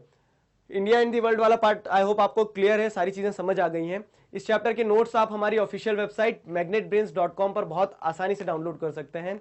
magnetbrains.com पर क्लास 4th से क्लास 12th तक सभी सब्जेक्ट्स, सभी चैप्टर्स और चैप्टर्स के सब टॉपिक्स बिल्कुल इसी तरह एक अरेंज फॉर्मेट में अवेलेबल होंगे, जिन्हें आप बहुत आसानी से पढ़ सकते हैं, समझ सकते हैं और डाउनलोड कर सकते हैं। Feel free to visit our official website magnetbrains.com। वहां पर आपको सारा कंटेंट मिलेगा, बहुत अच्छी तरह से मिलेगा। तो मिलते हैं नेक्स्ट वीडियो में एक नए टॉपिक के साथ। Thank you very. Hello everybody, myself Digraj Singh Rajput, welcome to Magnet Brains. इस वीडियो में हम क्या पढ़ने वाले हैं, इस वीडियो में हम पढ़ेंगे इंडियाज नेबर्स, मतलब हम देखेंगे हमारे पड़ोसी कौन है। हमारे पड़ोसी बोलते से ही सबसे पहले किस कंट्री का ध्यान आता है, मैं कुछ नहीं बोल रहा हूं, आप लोगों को ध्यान आया, ठीक है। तो इंडियाज नेबर्स में हम क्या पढ़ने वाले हैं, हम देखेंगे कि अलग अलग जो कंट्रीज हमारे आजू बाजू में हैं, उन कंट्रीज के बारे में कुछ समझेंगे, हम पढ़ेंगे कौन कौन सी कंट्रीज हैं, किसके साथ कितनी बॉर्डर शेयर होती है, ये सारी चीजें देखने वाले हैं हम। और उसके बाद में हम ये देखेंगे कि लैंड बॉर्डर किन कंट्रीज के साथ में शेयर हो रही है, सी बॉर्डर किन कंट्रीज के साथ में शेयर हो रही है। इससे पहले वाले वीडियो में हमने क्या डिस्कस किया था, इससे पहले वाले वीडियो में हमने पढ़ा था कि किस प्रकार से इंडिया की क्या पोजीशन है वर्ल्ड में। ठीक है, हमने एंशिएंट टाइम का भी देखा कुछ इंपॉर्टेंस, अभी क्या सिचुएशन है वो भी देखा, इंडिया की सिग्निफिकेंस देखी इंडियन ओशन में, ये सारा सब कुछ हमने इससे पहले वाले वीडियो में डिस्कस किया था। ये वैसे तो हमारे चैप्टर का थ्योरी पार्ट पे लास्ट वीडियो होने वाला है, लेकिन इसके बाद में एक और वीडियो बनाऊंगा मैं जो कि बहुत इंपॉर्टेंट होने वाला है। किस पर्सपेक्टिव से, जैसे मैंने आपको जो पहला वीडियो था इस चैप्टर का जहां पे हमने इंडिया लोकेशन के बारे में पढ़ा था, तो इंडिया लोकेशन के बारे में जिस वीडियो में हमने डिस्कस किया था उसमें मैंने आपको बताया था कि ट्रॉपिक ऑफ कैंसर ध्यान रखना वो बहुत इंपॉर्टेंट है, उसका सिग्निफिकेंस समझाऊंगा। उसके बाद में कुछ जो फाइंड आउट वाले बॉक्स में बहुत सारे क्वेश्चंस हैं, तो इस चैप्टर से 1 मार्क्स में या फिर कुछ कंसेप्चुअल क्वेश्चंस हैं थोड़े थोड़े, तो वो सारा सब कुछ हम नेक्स्ट वीडियो में डिस्कस करेंगे। नेक्स्ट वीडियो एक इंपॉर्टेंट वीडियो होने वाला है, उसे जरूर देखिएगा आप। स्टार्ट करते हैं इंडिया नेबर्स से। तो सबसे पहले India occupies a unique position in south Asia. अब जैसे मैंने आपको पिछले वीडियो में बताया था, पूरा वर्ल्ड में इंडिया, पूरे वर्ल्ड में हमने एशिया देखा था, और एशिया का भी साउथ अगर माना जाए तो एशिया के साउथ में कौन आता है, इंडिया आता है। तो इंडिया की जो पोजीशन है तो एशिया के साउथ में है और बहुत इंपॉर्टेंट पोजीशन है इंडिया की। अब उसके बाद में क्या है, India shares land border with, अब दो चीजें होती है, देखिए ये सब कुछ बताया था मैंने आपको, हमारी लैंड बॉर्डर कितनी है, सी कोस्टल एरिया हमारा कितना है, मतलब सी से लगी हुई हमारी बॉर्डर कितनी है, सारा सब कुछ हमने डिस्कस कर चुके हैं। तो अगर हम देखा जाए तो वैसे ही क्या होता है, हमारा कुछ लैंड बॉर्डर है और सी बॉर्डर है। अब लैंड बॉर्डर और कोस्टल बॉर्डर में क्या डिफरेंस है कि इधर पानी है, समुद्र है, तो यहाँ कोई सी हमारे से कंट्री जुड़ी हुई नहीं है। क्यों? क्योंकि यहाँ पे समुद्र है ना, तो यहाँ पे आइलैंड कंट्रीज हैं जो हमारे नेबर्स हैं, जो हमारे बाजू में है। और लैंड बॉर्डर जो अगर बात करते हैं तो लैंड बॉर्डर में हमारे से लगी हुई कंट्रीज हैं जो हमारी नेबर्स हैं, मतलब हमारे से एकदम जुड़ी हुई कंट्रीज हैं। ये सारा सब कुछ हमने पढ़ा किसमें, ये हम देखेंगे कि India shares land border with. तो अगर आप बात करते हैं कि बॉर्डर शेयरिंग की बात आती है तो हमारी लैंड बॉर्डर हम किन किन कंट्रीज के साथ में शेयर करते हैं। स्टार्ट करते हैं पाकिस्तान। तो ये देखिए जो हमारा वेस्टर्न मोस्ट नेबर है, जो हमारा वेस्ट में नेबर है वो है वेस्टर्न मोस्ट लैंड नेबर, कौन है हमारा, पाकिस्तान। ये पाकिस्तान के साथ हमने बॉर्डर शेयर करी है, यहां तक हम पाकिस्तान के साथ बॉर्डर शेयर करते हैं। अब अधिकतर लोग भूल जाते हैं, आप लोगों को भी शायद इसके पहले नहीं पता होगा, या फिर मैं ही बता रहा हूं कि अफगानिस्तान भी हमारा नेबर है और उसके साथ भी हमारी बॉर्डर शेयर होती है। दिखता नहीं है ऐसे मैप पर, लेकिन आप गौर से देखोगे तो ये एक स्ट्रेच दिख रहा है आपको यहाँ पे, ये इतना स्ट्रेच जो है ये अफगानिस्तान के साथ हमारी बॉर्डर शेयर होती है। तो अफगानिस्तान भी हमारा लैंड बॉर्डर है, एकदम एडजस्टेंट बॉर्डर है, ऐसा नहीं है कि पड़ोसियों के पड़ोसी वाला पड़ोसी नहीं है, ये एकदम जुड़ा हुआ पड़ोसी है हमसे। तो अफगानिस्तान के साथ लगभग कुछ 117 या 118 किलोमीटर का बॉर्डर शेयर करते हैं हम। अफगानिस्तान के बाद में फिर ये हमारे वेस्टर्न नेबर्स हो गए, वेस्टर्न नेबर्स और नॉर्थ वेस्टर्न नेबर्स। अब नॉर्थ ईस्टर्न नेबर्स या फिर ईस्टर्न नेबर्स को अगर देखा जाए, सॉरी नदर्न नेबर्स को देखा जाए, तो नदर्न नेबर्स में चाइना आ जाता है। चाइना का जो तिब्बत वाला पार्ट है, ये देखिए ये पूरी बॉर्डर जो है ये चाइना की हमने शेयर करी है। चाइना में जो तिब्बत है, तिब्बत के साथ में शेयर कर रहे हैं हम, जम्मू कश्मीर और हिमाचल प्रदेश है, उत्तराखंड है, चाइना के साथ बॉर्डर शेयर करते हैं। नेपाल और भूटान, तो नेपाल और भूटान आपको दिख ही रहा है कि उत्तर प्रदेश बिहार से लगा हुआ नेपाल है, तो नेपाल के साथ भी हमारी बॉर्डर शेयर होती है। फिर सिक्किम आ जाता है बीच में, फिर इस साइड भूटान है, तो भूटान के साथ भी हमारी बॉर्डर शेयर होती है। नेपाल भूटान के साथ शेयर करते हैं। फिर कंट्री को अगर नॉर्थ ईस्टर्न स्टेट, वापिस यहाँ चाइना आ गया, चाइना हम डिस्कस कर चुके हैं, ये चाइना के साथ फिर बॉर्डर शेयर करी हमने। फिर नॉर्थ ईस्टर्न स्टेट साइड में अगर देखा जाए तो म्यांमार जो कंट्री है, म्यांमार के साथ भी हमारी लैंड बॉर्डर शेयर होती है, तो ये म्यांमार के साथ हमने लैंड बॉर्डर शेयर करी है।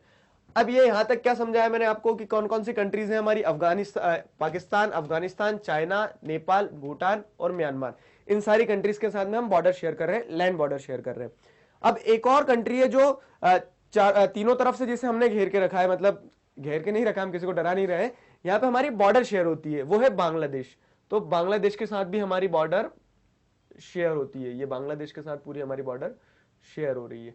ठीक है, तो कितनी कंट्रीज पढ़ी हमने, 1 2 3 4 5 6 7 कंट्रीज के साथ में हमारी लैंड बॉर्डर शेयर होती है। एक बार नाम रिकॉल करेंगे। अभी आपको क्या करना है, इसे आंख बंद करना है और मैप ध्यान करना है बस। इंडिया का मैप ध्यान करोगे तो आपको अपने आप वो कंट्रीज के नाम आते जाएंगे। जैसे मैं बताता हूं आपको क्या है, हमारा वेस्टर्न साइड से हम पाकिस्तान से शेयर करते हैं, फिर उसके ऊपर क्या आता है, वेस्टर्न साइड के बाद में अफगानिस्तान के साथ में शेयर करते हैं। फिर नदर्न साइड में अगर देखना स्टार्ट करें तो चाइना के तिब्बत पार्ट के साथ शेयर करते हैं हम। फिर नेपाल आता है, फिर नेपाल के बाद में भूटान आता है, भूटान के बाद में फिर थोड़ा सा पार्ट है जो चाइना के साथ शेयर करते हैं हम। फिर अगर नीचे घूम के आते हैं नॉर्थ ईस्टर्न स्टेट्स में तो म्यांमार के साथ में शेयर करते हैं। और एट लास्ट जो 7th कंट्री है वो है बांग्लादेश। बांग्लादेश को हमने तीनों तरफ से कवर किया हुआ, तो 3 साइड से हमारी बॉर्डर शेयर होती है। आया समझ में? तो यहां पे आपको करना क्या है, आपको मैप एकदम इम्प्रिंट कर लेना आपके माइंड में, और आपको मैप ध्यान आते से ही आपको सारी कंट्रीज ध्यान हो जाना चाहिए। तो ये हमारे लैंड नेबर्स हो गए। अब वैसे ही लैंड नेबर्स के बाद में अगर हम बात करते हैं किस चीज की, लैंड नेबर्स के बाद में बात करते हैं कि सी नेबर्स कौन से हैं। तो सी नेबर्स में हमारी दो कंट्रीज हैं। सी नेबर्स में देखो मालदीव्स मैप में दिया नहीं, यहां पे कुछ मालदीव्स हैं इस तरह से, श्रीलंका से नीचे। तो मालदीव्स और श्रीलंका ये दो कंट्रीज है जो हमारी सी नेबर कंट्रीज है, मतलब ये हमारी पड़ोसी है ना, ये दोनों कंट्रीज हमारे पड़ोसी हैं, बस बॉर्डर शेयर नहीं हो रही, क्यों? क्योंकि बीच में समुद्र आ गया है। तो ये मालदीव्स है, मालदीव्स और श्रीलंका ये दो कंट्रीज है, श्रीलंका है, ये मालदीव्स आएंगे यहाँ पे। तो मालदीव्स और श्रीलंका के साथ में भी हम हमारे मतलब कह सकते हैं they are also are neighbour countries. अब श्रीलंका और इसका थोड़ा सा देख लेते हैं कि मालदीव्स तो लक्षद्वीप आइलैंड जो है हमारा आइलैंड ग्रुप है लक्षद्वीप, कौन सा किस वाटर बॉडी में आता है लक्षद्वीप, आपको कमेंट सेक्शन में बताना, अब इस बार मैं नहीं बताऊंगा, ठीक है। लक्षद्वीप जो है तो लक्षद्वीप के नीचे की तरफ, मतलब साउथ टू लक्षद्वीप, वही मैंने बताया पोजीशनिंग का बहुत ध्यान रखना है, नीचे की तरफ ऊपर की तरफ नहीं, south to Lakshadweep lies Maldives, ठीक है। मालदीव्स लक्षद्वीप से साउथ में लाई करते हैं। और श्रीलंका जो है तो श्रीलंका इंडिया का एक सी नेबरिंग कंट्री है, जो कि ये ध्यान रखना जो कि सेपरेटेड है, मतलब अगर आप देखो तो श्रीलंका और इंडिया सेपरेट है एक वाटर बॉडी के, उनके बीच में एक वाटर बॉडी है। ये जो वाटर बॉडी तो है इसे क्या कहते हैं, स्ट्रेट है, स्ट्रेट यानी एक नैरो चैनल या फिर एक narrow water body which separates two land mass, मतलब दो लैंड मास को सेपरेट करता हुआ एक जो नैरो वाटर बॉडी होता है उसे स्ट्रेट कहा जाता है। तो ये स्ट्रेट कौन सा है यहाँ पे, पाल्क स्ट्रेट। तो पाल्क स्ट्रेट आता है बीच में, और उसी के साथ साथ में गल्फ ऑफ मन्नार, ये गल्फ ऑफ मन्नार, गल्फ क्या होता है, एक तरह से एक छोटा एरिया होता है लैंडमास का जो तीन तरफ से पानी से मतलब तीन तरफ से जमीन से घिरा हो, एक दो तीन, तो इस तरीके से ये गल्फ आप यहाँ पे देख रहे हैं, तो इधर भी जमीन, इधर भी जमीन है, इधर भी जमीन है। तो ऐसा गल्फ ऑफ मन्नार जो है, ये गल्फ ऑफ मन्नार और पार्क स्टेट्स जो हैं, तो ये दोनों क्या करते हैं, श्रीलंका और इंडिया को सेपरेट करते हैं। तो ये हमारे सी नेबर्स कुछ हो गए, श्रीलंका और मालदीव्स। मालदीव्स लक्षद्वीप के साउथ में लाई करता है, श्रीलंका भी साउथ में लाई करता है, it is Bing separated by park straight and gulf of Mannar. तो गल्फ ऑफ मन्नार आपने देख लिया पोजीशनिंग कहाँ है, पार्क स्ट्रेट देख लिया। एक चीज इंपॉर्टेंट मैं आपको स्टार्टिंग में बताना भूल गया कि आप जब भी वीडियोस देख रहे हैं तो आप अपने पास में एक मैप लेकर बैठिए। तो मैप से क्या होगा कि जो हम प्लॉट कर, मतलब मैं जो आपको पढ़ाते चल रहा हूँ आप खुद प्लॉट करते चलिए, तो जल्दी जल्दी सारी चीजें रिकॉल हो जाएगी। होप आप आगे से इस चीज को समझेंगे। और अभी भी अगर आप वीडियो देखने के बाद में मैप लेकर बैठते हैं और एक बार रिकॉल करते हैं कि हमने क्या क्या पढ़ा, तो सारी चीजों को प्लॉट कीजिए, क्योंकि मैप पे पार्क स्ट्रेट भी आता है, पूछा जाता है क्वेश्चन पीटीज में आपके। गल्फ ऑफ मन्नार पूछ लेते हैं कहाँ पे, कंट्रीज की बॉर्डर पूछ लेते हैं कि कौन सी कंट्री हमारे इस साइड है, उस साइड है, कितनी बॉर्डर शेयर हो रही है, मतलब किलोमीटर्स में नहीं, मतलब कैसे कहाँ पे शेयर हो रही है, नॉर्थ वेस्टर्न साइड में कौन कौन सी कंट्रीज है, तो अफगानिस्तान और पाकिस्तान, इस तरह से। India sea neighbours across Maldive Sri Lanka ये पढ़ चुके हम। Palk strait separates India and Sri Lanka ये भी पढ़ लिया हमने। Gulf of Mannar also lies between these two countries, तो इंडिया और श्रीलंका के बीच में गल्फ ऑफ मन्नार आता है। अब उसके बाद में क्या है, strong historical and geographical link with her neighbours. तो ये जो स्टेटमेंट है क्या बताना चाह रहा है, ये स्टेटमेंट ये बताना चाह रहा है जैसे इंडिया है, इंडिया एक साउथ एशियन कंट्री है, ठीक है, एशिया के साउथ में लाई करता है, और उसके आजू बाजू की जो नेबर्स हैं, तो नेबर्स के साथ हमारी एक बहुत इंपॉर्टेंट हिस्टोरिकल और जियोग्राफिकल लिंक है। कैसे हम जुड़े हुए हैं थ्रू लैंड, ठीक है, जमीन से जुड़े हुए वो तो ठीक है, उसके साथ साथ में क्या है कि आप हिस्टोरिकली देखोगे तो आज जो मॉडर्न नेशन स्टेट देखने को मिल रहा है आपको कि आज ये इंडिया है आज के प्रेजेंट टाइम में, लेकिन आज से 100 साल पहले की अगर बात करी जाए तो पाकिस्तान भी हमसे जुड़ा हुआ था, बांग्लादेश भी हमसे जुड़ा हुआ था, नेपाल भी लगभग जुड़ा हुआ जैसा ही था, ठीक है। तो ये सारी कंट्रीज क्या थी, हमारा ही तो पार्ट है एक तरह से, म्यांमार हमारा पार्ट है, श्रीलंका हमारा पार्ट है। तो हिस्टोरिकल लिंक्स अगर देखी जाए तो इंडिया की हिस्टोरिकल लिंक्स है, बहुत स्ट्रॉन्ग हिस्टोरिकल लिंक्स है इन सारी कंट्रीज के साथ में। उसी के साथ साथ में जियोग्राफिकली भी हम जुड़े हुए हैं, तो हमारे जो नेक्सस है, हमारे जो कनेक्शंस हैं, हमारे जो सेंटिमेंट्स जुड़े हुए हैं इन कंट्री के साथ में, तो ये अपने ही मतलब ये अपना ही भाग है, इस तरह से देखा जाता है। एंशिएंट टाइम में अगर आप देखोगे तो ट्रेड होता था, कल्चरल एक्सचेंज होता था। आज भी आप पाकिस्तान के पंजाब में चले जाइए और इंडिया के पंजाब में चले जाइए, आपको वहां पर एक जैसा ही महसूस होगा, लोगों का रहने का तरीका, लोगों का बोलने का तरीका, या फिर ये सारी चीजें, उनकी जो कल्चरल प्रैक्टिसेस हैं, सब कुछ बहुत सिमिलर है। तो ये बताता है कि कहीं ना कहीं हमारी जो लिंक्स हैं इन कंट्रीज के साथ में बहुत ही स्ट्रॉन्ग लिंक्स हैं, और जो सिर्फ पॉलिटिकल बाउंड्रीज के कारण अलग हुए हैं, बाकी और कोई डिफरेंस नहीं है।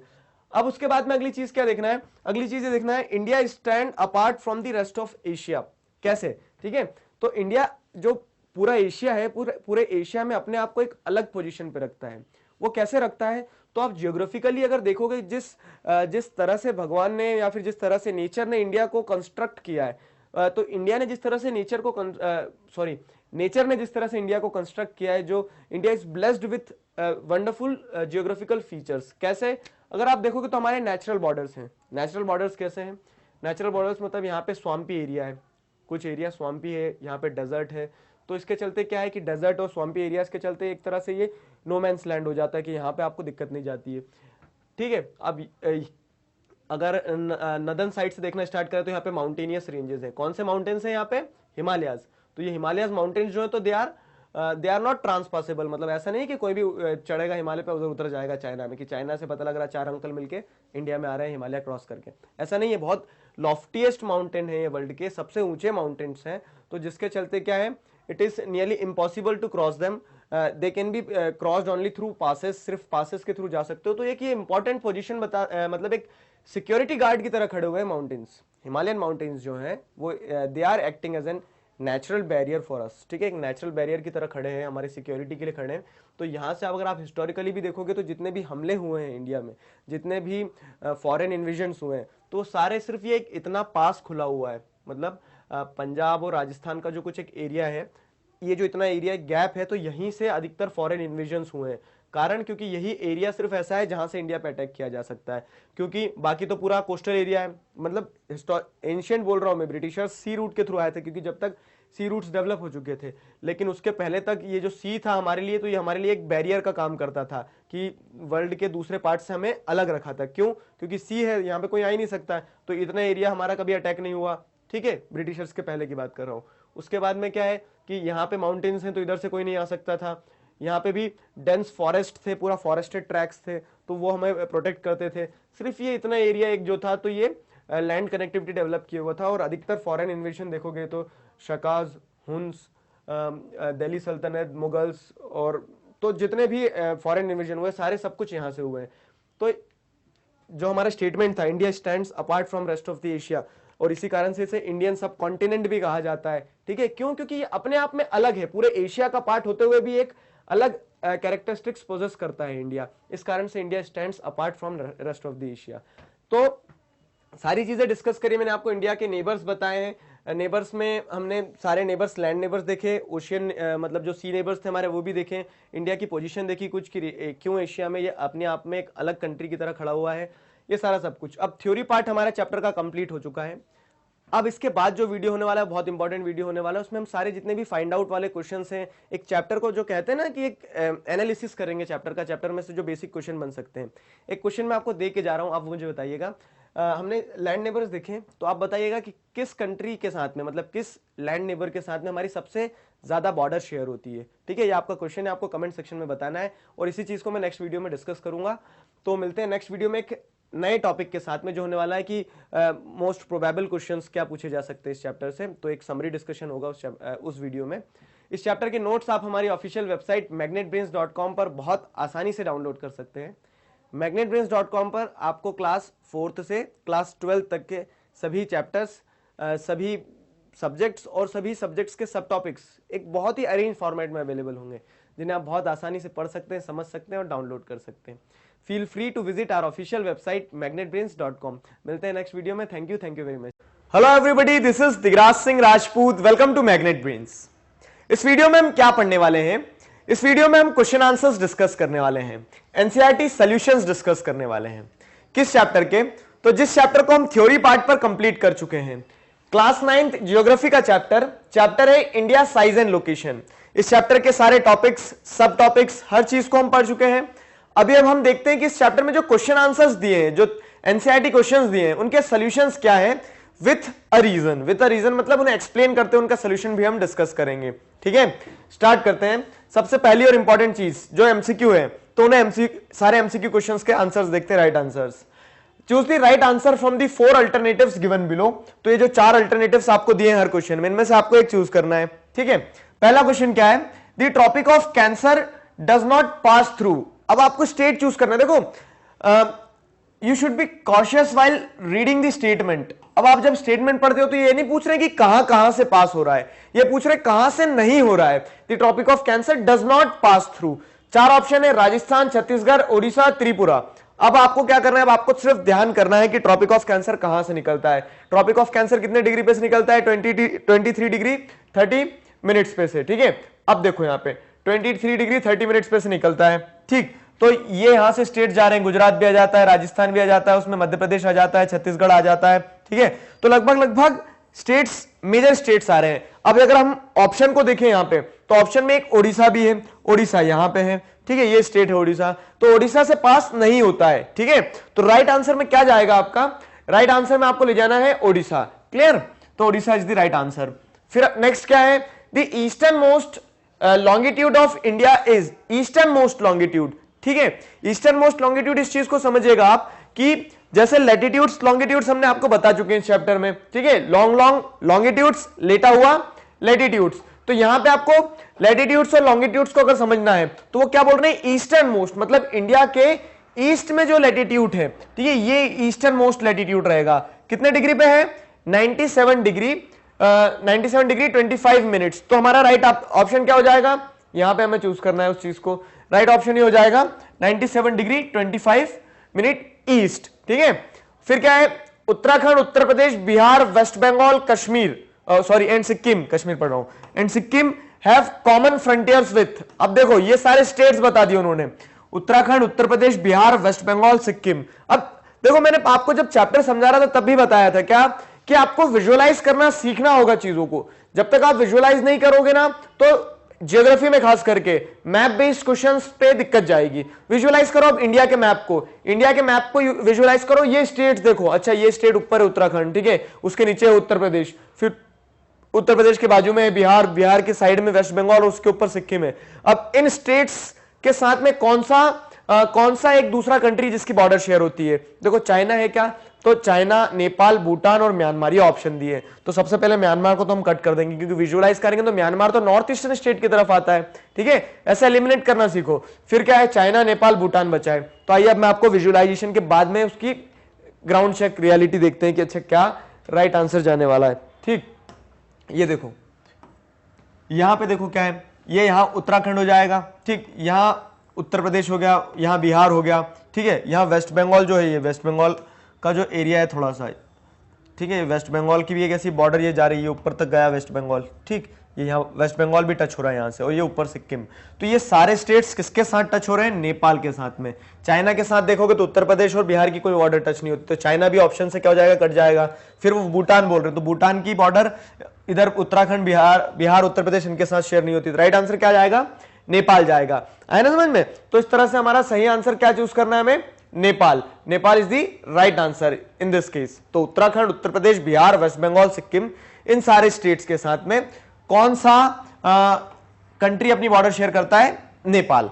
ठीक, नेक्स्ट देखते हैं अब। नेक्स्ट क्या है, if you intend to visit Kavaratti during your summer vacations, which of the following union territories of India you will be going to. अगर आप कावारती जाते हैं तो कावारती किस यूनियन टेरिटरी में आता है, एज सिंपल एज दैट।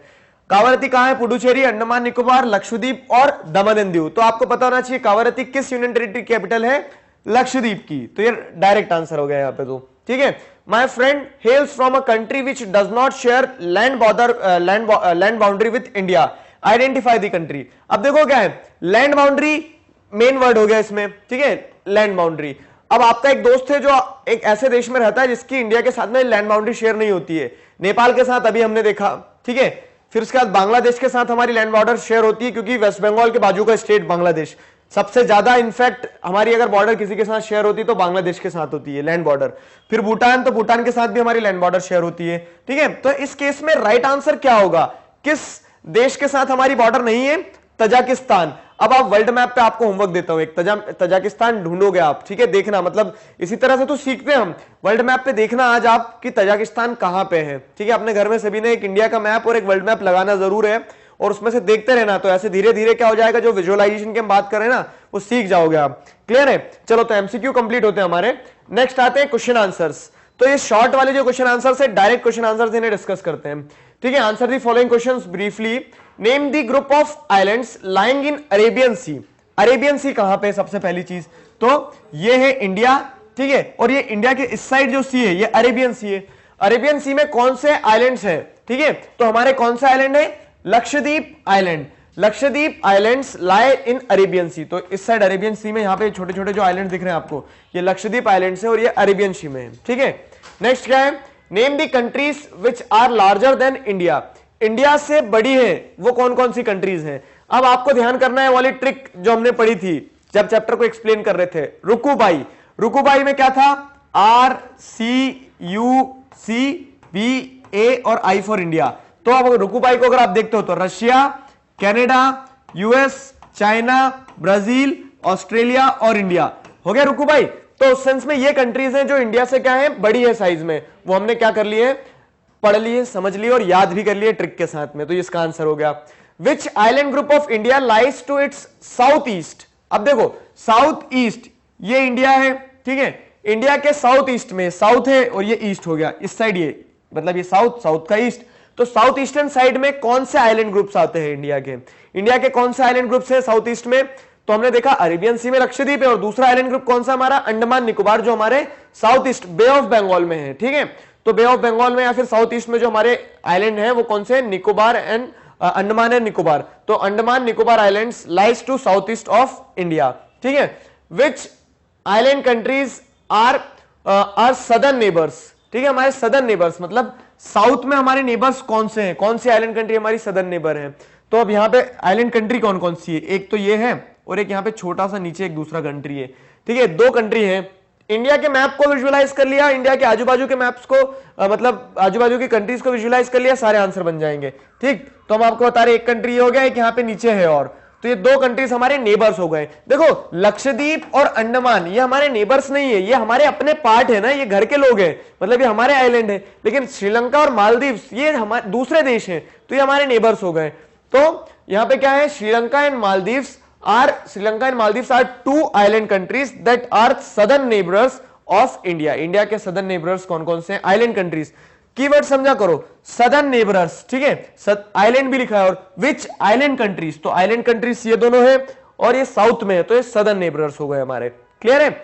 चलो अब नेक्स्ट क्वेश्चन क्या है, नेक्स्ट क्वेश्चन ये बड़ा वाला क्वेश्चन है हमारे पास में, ठीक है, ये एक्सप्लेनेटरी पार्ट पे आ जाता है। The sun rises 2 hours earlier in Arunachal Pradesh as compared to Gujarat in west, but the watches show the same time. How does this happen? ठीक है, तो क्वेश्चन वही है जो हमने चैप्टर में जिसके ऊपर बहुत फोकस किया था और डिस्कस किया था, क्या कि सन जो है वो कहां पर राइज होता है, पहले सन राइजेस, ठीक है, the sun rises 2 hours earlier in Arunachal Pradesh. Arunachal Pradesh में, अरुणाचल प्रदेश कहां है पहले तो ये भी सवाल आता है, जल्दी से स्टेट याद कीजिएगा पहले, ठीक। देखो ये जो हमारा स्टेट है ना, ये वाला, ये स्टेट हो गया अरुणाचल प्रदेश। तो वो कह रहे हैं कि अरुणाचल प्रदेश में सुबह 2 घंटे पहले हो जाती है और गुजरात में सुबह जो है उजाला जो है, ठीक है, तो वो 2 घंटे बाद होता है, ठीक है, सही है। लेकिन हमारी सबकी वॉचेस जो होती है वो क्या सेम टाइम शो करती है, वो कैसे हो पाता है, तो अब उसका एक्सप्लेनेशन इसको आंसर में कैसे लिखोगे, तो आंसर हम समझते हैं, चलिए ठीक, आंसर समझते हैं। आप आंसर क्या है इसका, from Gujarat to Arunachal Pradesh there is a time lag of 2 hours, ठीक है, 2 hours का टाइम लैग है कि मतलब अरुणाचल प्रदेश में सुबह हो जाएगी और गुजरात में 2 घंटे बाद होगी, तो 2 hours का टाइम लैग होता है, ठीक। But the watches show the same time, ठीक है, वॉचेस एक जैसा समय क्यों दिखाती है, it is because the time along the standard meridian of India 82°30' east passing through Mirzapur in Uttar Pradesh is taken as standard time for the whole country. देखो अब स्टेटमेंट पढ़ दिया, इसको समझा भी देते हैं हम, क्या कि सेम टाइम क्यों शो करती है, क्योंकि जो हमने 82°30' पे जो स्टैंडर्ड मेरिडियन ऑफ इंडिया निकाला है, ये स्टैंडर्ड मेरिडियन ऑफ इंडिया है, ठीक है, जो उत्तर प्रदेश मिर्जापुर से पास होता है। तो स्टैंडर्ड मेरिडियन को हम क्या कंसीडर करते हैं, इस स्टैंडर्ड मेरिडियन को हम कंसीडर करते हैं क्या, एक स्टैंडर्ड पॉइंट, और इस पॉइंट पे जो टाइम हो रहा होता है उस टाइम को पूरी कंट्री के लिए अप्लाई किया जाता है। अच्छा इस पार्ट को क्यों लिया हमने, क्योंकि इसके पीछे कारण है, ईस्ट में और वेस्ट में दोनों तरह जितना भी हमारा टोटल जो एक्सटेंट है इंडिया की, ठीक है, तो यहां से यहां तक 2 hour का लैग होता है, ठीक। अब अगर 2 hour का लैग होता है और यहां पे जो टाइम रहेगा तो 1 hour का रहेगा, ठीक। यहां से आप क्या करोगे, यहां जो टाइम हो रहा है उसको 1 hour पीछे कर दोगे, यहां जो टाइम हो रहा है उसको 1 hour आगे कर दोगे। तो मतलब ऐसा रहता है ना कि हम बार्गेनिंग करते हैं, कोई बोलता है 60 रुपए, तुम बोलते हो 40 रुपए, तो दोनों 10-10 रुपए कम हो जाओगे, 50 पे क्या हो जाएगा, दोनों को घाटा नहीं होगा, तो 50 वाली बात हो गई यहाँ पे, ठीक है। इधर से 1 आवर हमने टाइम लैग कम कर दिया, इधर से 1 आवर हमने टाइम लैग कम कर दिया, और जो सेंटर आ रहा है, जो हमारा सेंटर लॉन्गिट्यूड है, ठीक है, जो सेंट्रल लॉन्गिट्यूड है, स्टैंडर्ड मेरिडियन है, कितने डिग्री पे है वो, 82 डिग्री, ठीक, 82 डिग्री 30 मिनट्स। तो और ये ईस्ट रहेगा, वेस्ट रहेगा, ईस्ट रहेगा। ईस्ट क्यों? क्योंकि हम स्टैंडर्ड मेरिडियन जो वर्ल्ड के लिए यूज किया जाता है उसके क्या है, उसके आगे है, ईस्ट में है। तो ये जो टाइम पीरियड रहता है, यहां पे जो टाइम पीरियड होगा पूरे देश के लिए भी वही टाइम पीरियड क्या कर देंगे, हम इंप्लीमेंट कर देंगे। आगे समझ में, ये इसका एग्जैक्ट आंसर रहेगा। तो शॉर्ट में, क्रिस्प में आप आंसर लिख दोगे, इस तरह से आपको आंसर रेडीमेड मिल गया यहां पे। अगला क्वेश्चन क्या है, ये इंपॉर्टेंट है, क्योंकि इस चैप्टर से देखो मैंने बताया था आपको एक्सप्लेनेशन पार्ट पे भी 3-4 क्वेश्चन से ज्यादा कुछ नहीं आते इस चैप्टर में, ठीक है। एक क्वेश्चन ये इंपॉर्टेंट है, the central location of India at the head of Indian ocean is considered of great significance, why?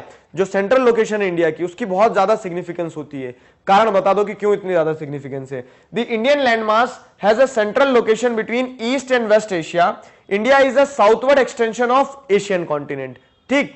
तो अगर आप देखोगे तो इंडिया साउथवर्ड एक्सटेंशन है एशिया का। वर्ल्ड मैप देखोगे ना, तो वर्ल्ड मैप में आपको जो पूरा एशिया कॉन्टिनेंट दिख रहा है, तो एशिया कॉन्टिनेंट में क्या है, जैसे इस तरह से एशिया कॉन्टिनेंट है। एशिया कॉन्टिनेंट में क्या है कि इंडिया जो है, तो इंडिया यहां पे आपको अलग दिखेगा ये, ठीक। तो ये पूरे कॉन्टिनेंट का साउथ एक्सटेंट जो है वो इंडिया के साथ है, ठीक है। इस सेंस में इंडिया की इंपॉर्टेंस बहुत ज्यादा है, कहां पर, इंडियन ओशियन में, क्योंकि इंडियन ओशियन में एशिया का मेजर पार्ट कौन कवर कर रहा है, इंडिया कवर कर रहा है, ठीक। Central location between east and west. हाँ, एक और चीज है अब क्या है कि ईस्ट और वेस्ट के बीच में सेंट्रली लोकेटेड है, जैसे ये इंडिया है तो इधर वेस्ट एशिया हो गया, इधर ईस्ट एशिया हो गया, मतलब चाइना वगैरह, चाइना, मलेशिया, ये सारी कंट्रीज हो गई, इंडोनेशिया, ये सारी कंट्रीज हो गई। तो ईस्ट और वेस्ट के बीच में हम, तो ऐसे देखते हैं ना फोटोग्राफ्स में जो सेंटर में खड़ा रहता है, तो हम क्या सोचते हैं कि हाँ ये इंपॉर्टेंट है। तो वैसे इंडिया भी क्या है, सेंट्रली लोकेटेड है ना ईस्ट और वेस्ट के, तो उसकी इंपॉर्टेंस तो बनती है, ठीक। Between east and west, India is a southward extension of Asia continent, और वही बताया कि साउथवर्ड एक्सटेंशन किसका है, एशिया का, पूरे के पूरे एशिया का साउथ जो कवर करके रखा है, मेजर साउथ पार्ट, तो वो इंडिया ने कवर करके रखा है। Trans-Indian ocean routes which connect the countries of Europe in the west to the countries of East Asia provide strategic central location to India। अब देखो क्या है, हमने बताया कि ईस्ट और वेस्ट के बीच में सेंट्रल लोकेशन है। अब वो क्या करता है, यहां से कनेक्ट करता है वेस्ट की कंट्रीज को, ठीक है, यहां से कनेक्ट करता है ईस्ट की कंट्रीज को। तो इस सेंस में क्या है कि ईस्ट और वेस्ट दोनों को बेहतर तरह से कनेक्ट किए हुए है इंडिया। इस सेंस में इंडिया की लोकेशन जो इंडियन ओशन में बहुत इंपॉर्टेंट है, ठीक। अब क्या आता है नेक्स्ट, अब नेक्स्ट आता है the Deccan peninsula x tends into the Indian ocean, thus helping India to establish close contact with West Asia, Africa and Europe from the western coast and with Southeast Asia from the eastern coast। वही वाली चीज है क्या कि western coast जो हमारी बहुत बड़ी कोस्टल लाइन है, तो इस कोस्टल लाइन से हम वेस्ट की कंट्रीज के साथ कनेक्टेड है, ठीक है। और ईस्टर्न कोस्टल लाइन जो है तो उससे हम क्या है, साउथ ईस्ट एशियन कंट्रीज जो है, वेस्टर्न कंट्रीज में जैसे हम पूरा आ जाएंगे क्या, एशियन कंट्रीज, अफ्रीकन कंट्रीज और यूरोपियन कंट्रीज। अब इधर अगर देखेंगे तो south east Asian countries, Malaysia हो गया, इंडोनेशिया हो गया, ठीक है, ऑस्ट्रेलिया हो गया, मान लो पूरा एशियन नहीं है लेकिन हम सदर्न कंट्रीज में रहते हैं, सदर्न ईस्टर्न कंट्रीज में, ठीक है। तो उस सेंस में हमारी कनेक्टिविटी बहुत ज्यादा है। इंडियन ओशियन में हमारी लोकेशन को इतना स्ट्रेटेजिक क्यों माना जाता है, सेंट्रल लोकेशन क्यों मानी जाती है, तो अभी एक क्वेश्चन इस पे ऐसा भी बनता है कि justify the reason why Indian ocean is named after India. India के नाम के पीछे इंडियन ओशियन, मतलब ओशियन का नाम आपने इंडिया के नाम के ऊपर रख दिया क्योंकि इंडिया की पोजीशन इतनी इंपॉर्टेंट है ना वहां पर, ठीक है। ये हो गया। उसके बाद में no other country has a long coast line on the Indian ocean. हाँ, ये भी एक इंपॉर्टेंट कारण है क्या कि कितनी बड़ी कोस्ट लाइन है हमारी, ठीक है, इतनी बड़ी पूरी कोस्ट लाइन जो है, तो इंडियन ओशियन में किसी दूसरी कंट्री की इतनी बड़ी कोस्ट लाइन नहीं है। इस सेंस में भी इंडिया की पोजीशन जो है वहां पे जस्टिफाइड है कि हाँ इंडिया की पोजीशन बहुत सही है, ठीक, ये एक कारण हो गया। उसके बाद में thus it is significance of India central location at the head of Indian ocean due to which it is named after India, ठीक है। और इसी कारण से इंडियन ओशियन का जो नाम है तो वो इंडिया के नाम के बाद में रखा गया है। आ गया ना समझ में? तो आई होप आपको सारी चीजें क्लियर हो गई है। सनराइज वाला आंसर आपको रेडीमेड मिल गया है। ये वाला आंसर आपको रेडीमेड मिल गया, ऐसे टिपना नहीं है, लेकिन यहां से पूरा मैंने आपको और अच्छी बेहतर तरह से एक्सप्लेन कर दिया पॉइंट्स के साथ में। बस में से कीवर्ड्स उठा सकते हो आप, बाकी कोशिश कीजिए कि आप अपने वर्ड्स में लिखने की आदत डाल लें, क्यों? क्योंकि 10th में आपको इससे काफी मदद मिलेगी, ठीक है। और एमसीक्यू वगैरह भी सारी चीजें डिस्कस कर ली है। तो इसी के साथ में हमारा जो चैप्टर है वो थ्योरी पार्ट पर कंप्लीट हो गया है, ठीक है। सारे टॉपिक सब टॉपिक्स पढ़ लिए, क्वेश्चन आंसर्स कंप्लीट हो गए, बचा क्या है? मैप स्किल्स बची है। तो इस चैप्टर की जो मैप स्किल्स है उसे हम नेक्स्ट वीडियो में कंप्लीट करेंगे और चैप्टर फिर जो है हमारा कॉम्प्रिहेंसिव तरह से कंप्लीट हो जाएगा। क्लियर है? इस चैप्टर के नोट्स आप हमारी ऑफिशियल वेबसाइट magnetbrains.com पर जाकर बहुत आसानी से डाउनलोड कर सकते हैं। magnetbrains.com पर क्लास 4th से क्लास 12th तक सभी सब्जेक्ट्स, सभी चैप्टर्स और सभी चैप्टर्स के सब टॉपिक्स एक अरेंज फॉर्मेट में अवेलेबल है, जिन्हें आप बहुत आसानी से पढ़ सकते हैं, समझ सकते हैं और डाउनलोड कर सकते हैं। Feel free to visit our official website magnetbrains.com। मिलते हैं नेक्स्ट वीडियो में। Thank you very much. Hello everybody, this is Digraj Singh Rajput. Welcome to Magnet Brains. इस वीडियो में हम क्या पढ़ने वाले हैं? इस वीडियो में हम एनसीईआरटी मैप स्किल्स को डिस्कस करने वाले हैं। किस चैप्टर से? तो जिस चैप्टर को हम थ्योरी पार्ट पर कंप्लीट कर चुके हैं, क्लास 9th जियोग्राफी का चैप्टर है इंडिया साइज एंड लोकेशन। इस चैप्टर को थ्योरी पार्ट पर हमने सारे टॉपिक्स, सब टॉपिक्स और एनसीईआरटी सॉल्यूशंस भी, एनसीईआरटी के जो क्वेश्चन थे वो भी डिस्कस कर चुके हैं पिछले वीडियो में। तो अब इस वीडियो में हम देखेंगे जो मैप स्किल्स हैं, जो मैप क्वेश्चंस हैं, वो कहां पर प्लॉट करना है, उनके राइट आंसर्स क्या हैं, इन सारी चीज को हम इस वीडियो लेक्चर में डिस्कस करने वाले हैं। स्टार्ट करते हैं। देखिए, identify the following with the help of map reading. ठीक है, मैप रीडिंग मतलब आपको मैप पढ़ना है, मैप पढ़ने के बाद में उसे आइडेंटिफाई करना है। हम प्लॉट भी करते चलेंगे कि कहां पे क्या है, तो आपको एक ब्रॉड आउटलाइन समझ में आएगी इंडिया की। अच्छा, इंडिया में कहां क्या क्या है, ठीक है। तो देखो, the island groups of India lying in Arabian sea and bay of Bengal. तो अरेबियन सी में देखो, यहां पे दिख नहीं रहे हैं, बहुत लाइट है वो, ठीक है। अरेबियन सी में ये जो आइलैंड ग्रुप्स हैं हमारे, ये आइलैंड ग्रुप अरेबियन सी में है, और ये वाला जो आइलैंड ग्रुप है हमारा, ठीक है, ये वाला जो आइलैंड ग्रुप है ये कहां पे है? ये बे ऑफ बंगाल में है, ये बे ऑफ बंगाल में और ये अरेबियन सी में। तो अब इनके नाम और इनके पते, ठीक है। तो नाम क्या है? नाम ये है लक्षद्वीप, और ये है अंडमान निकोबार आइलैंड। तो ये दो आइलैंड ग्रुप हैं जो हमारे रिस्पेक्टिवली कहां अरेबियन सी और बे ऑफ बंगाल में लाई करते हैं। क्लियर है? तो ये अरेबियन सी हो गया, ये बे ऑफ बंगाल हो गया। इन दोनों चीजों को हमने प्लॉट कर लिया है और इन दोनों चीजों को हमने आइडेंटिफाई भी कर लिया कि कौन कौन से हमारे आइलैंड ग्रुप्स हैं। अभी सवाल रहा आंसर्स का, तो ये रहे आपके answers. The island group of India lying in Arabian Sea and Bay of Bengal. Lakshadweep Island is lying in Arabian Sea and Andaman Nicobar Island is lying in Bay of Bengal. Clear है? Next क्या है अब?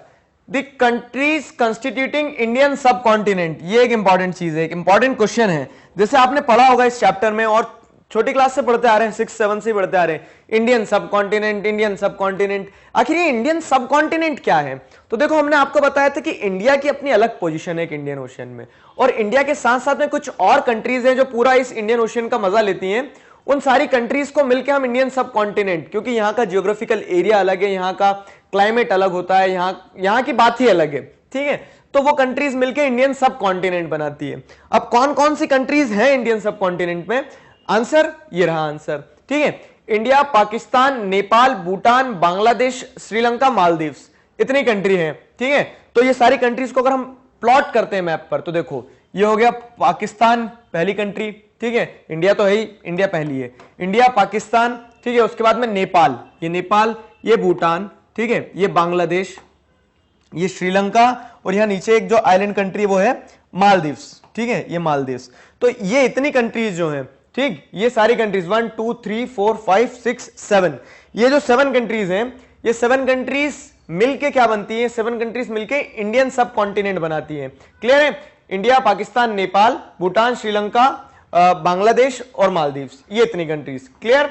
ये हमारा answer हो गया इस map skill question का। क्लियर है? उसके बाद में the states through which the tropic of cancer passes. उस स्टेट का नाम बताओ जिससे मतलब उन स्टेट्स का नाम बताना है हमें जहां से ट्रॉपिक ऑफ कैंसर जो होता है वो पास होता है, ठीक। The states through which the tropic of cancer passes. अब देखो, मैप क्वेश्चन में आपको एक मैप क्वेश्चन ये भी आ सकता है कि plot the tropic of cancer. अब ट्रॉपिक ऑफ कैंसर आपको जब प्लॉट करने की बात आएगी तो आपको ध्यान रखना है कि 23 डिग्री, जैसे यहां पे अगर इंडेक्स दिया रहता है कि इतनी इतनी डिग्री है, तो 23 डिग्री से निकलता है, 23 डिग्री 30 मिनट्स से। तो गुजरात राजस्थान को टच करता है, ठीक है, राजस्थान भी आता है, Gujarat, Rajasthan, Madhya Pradesh.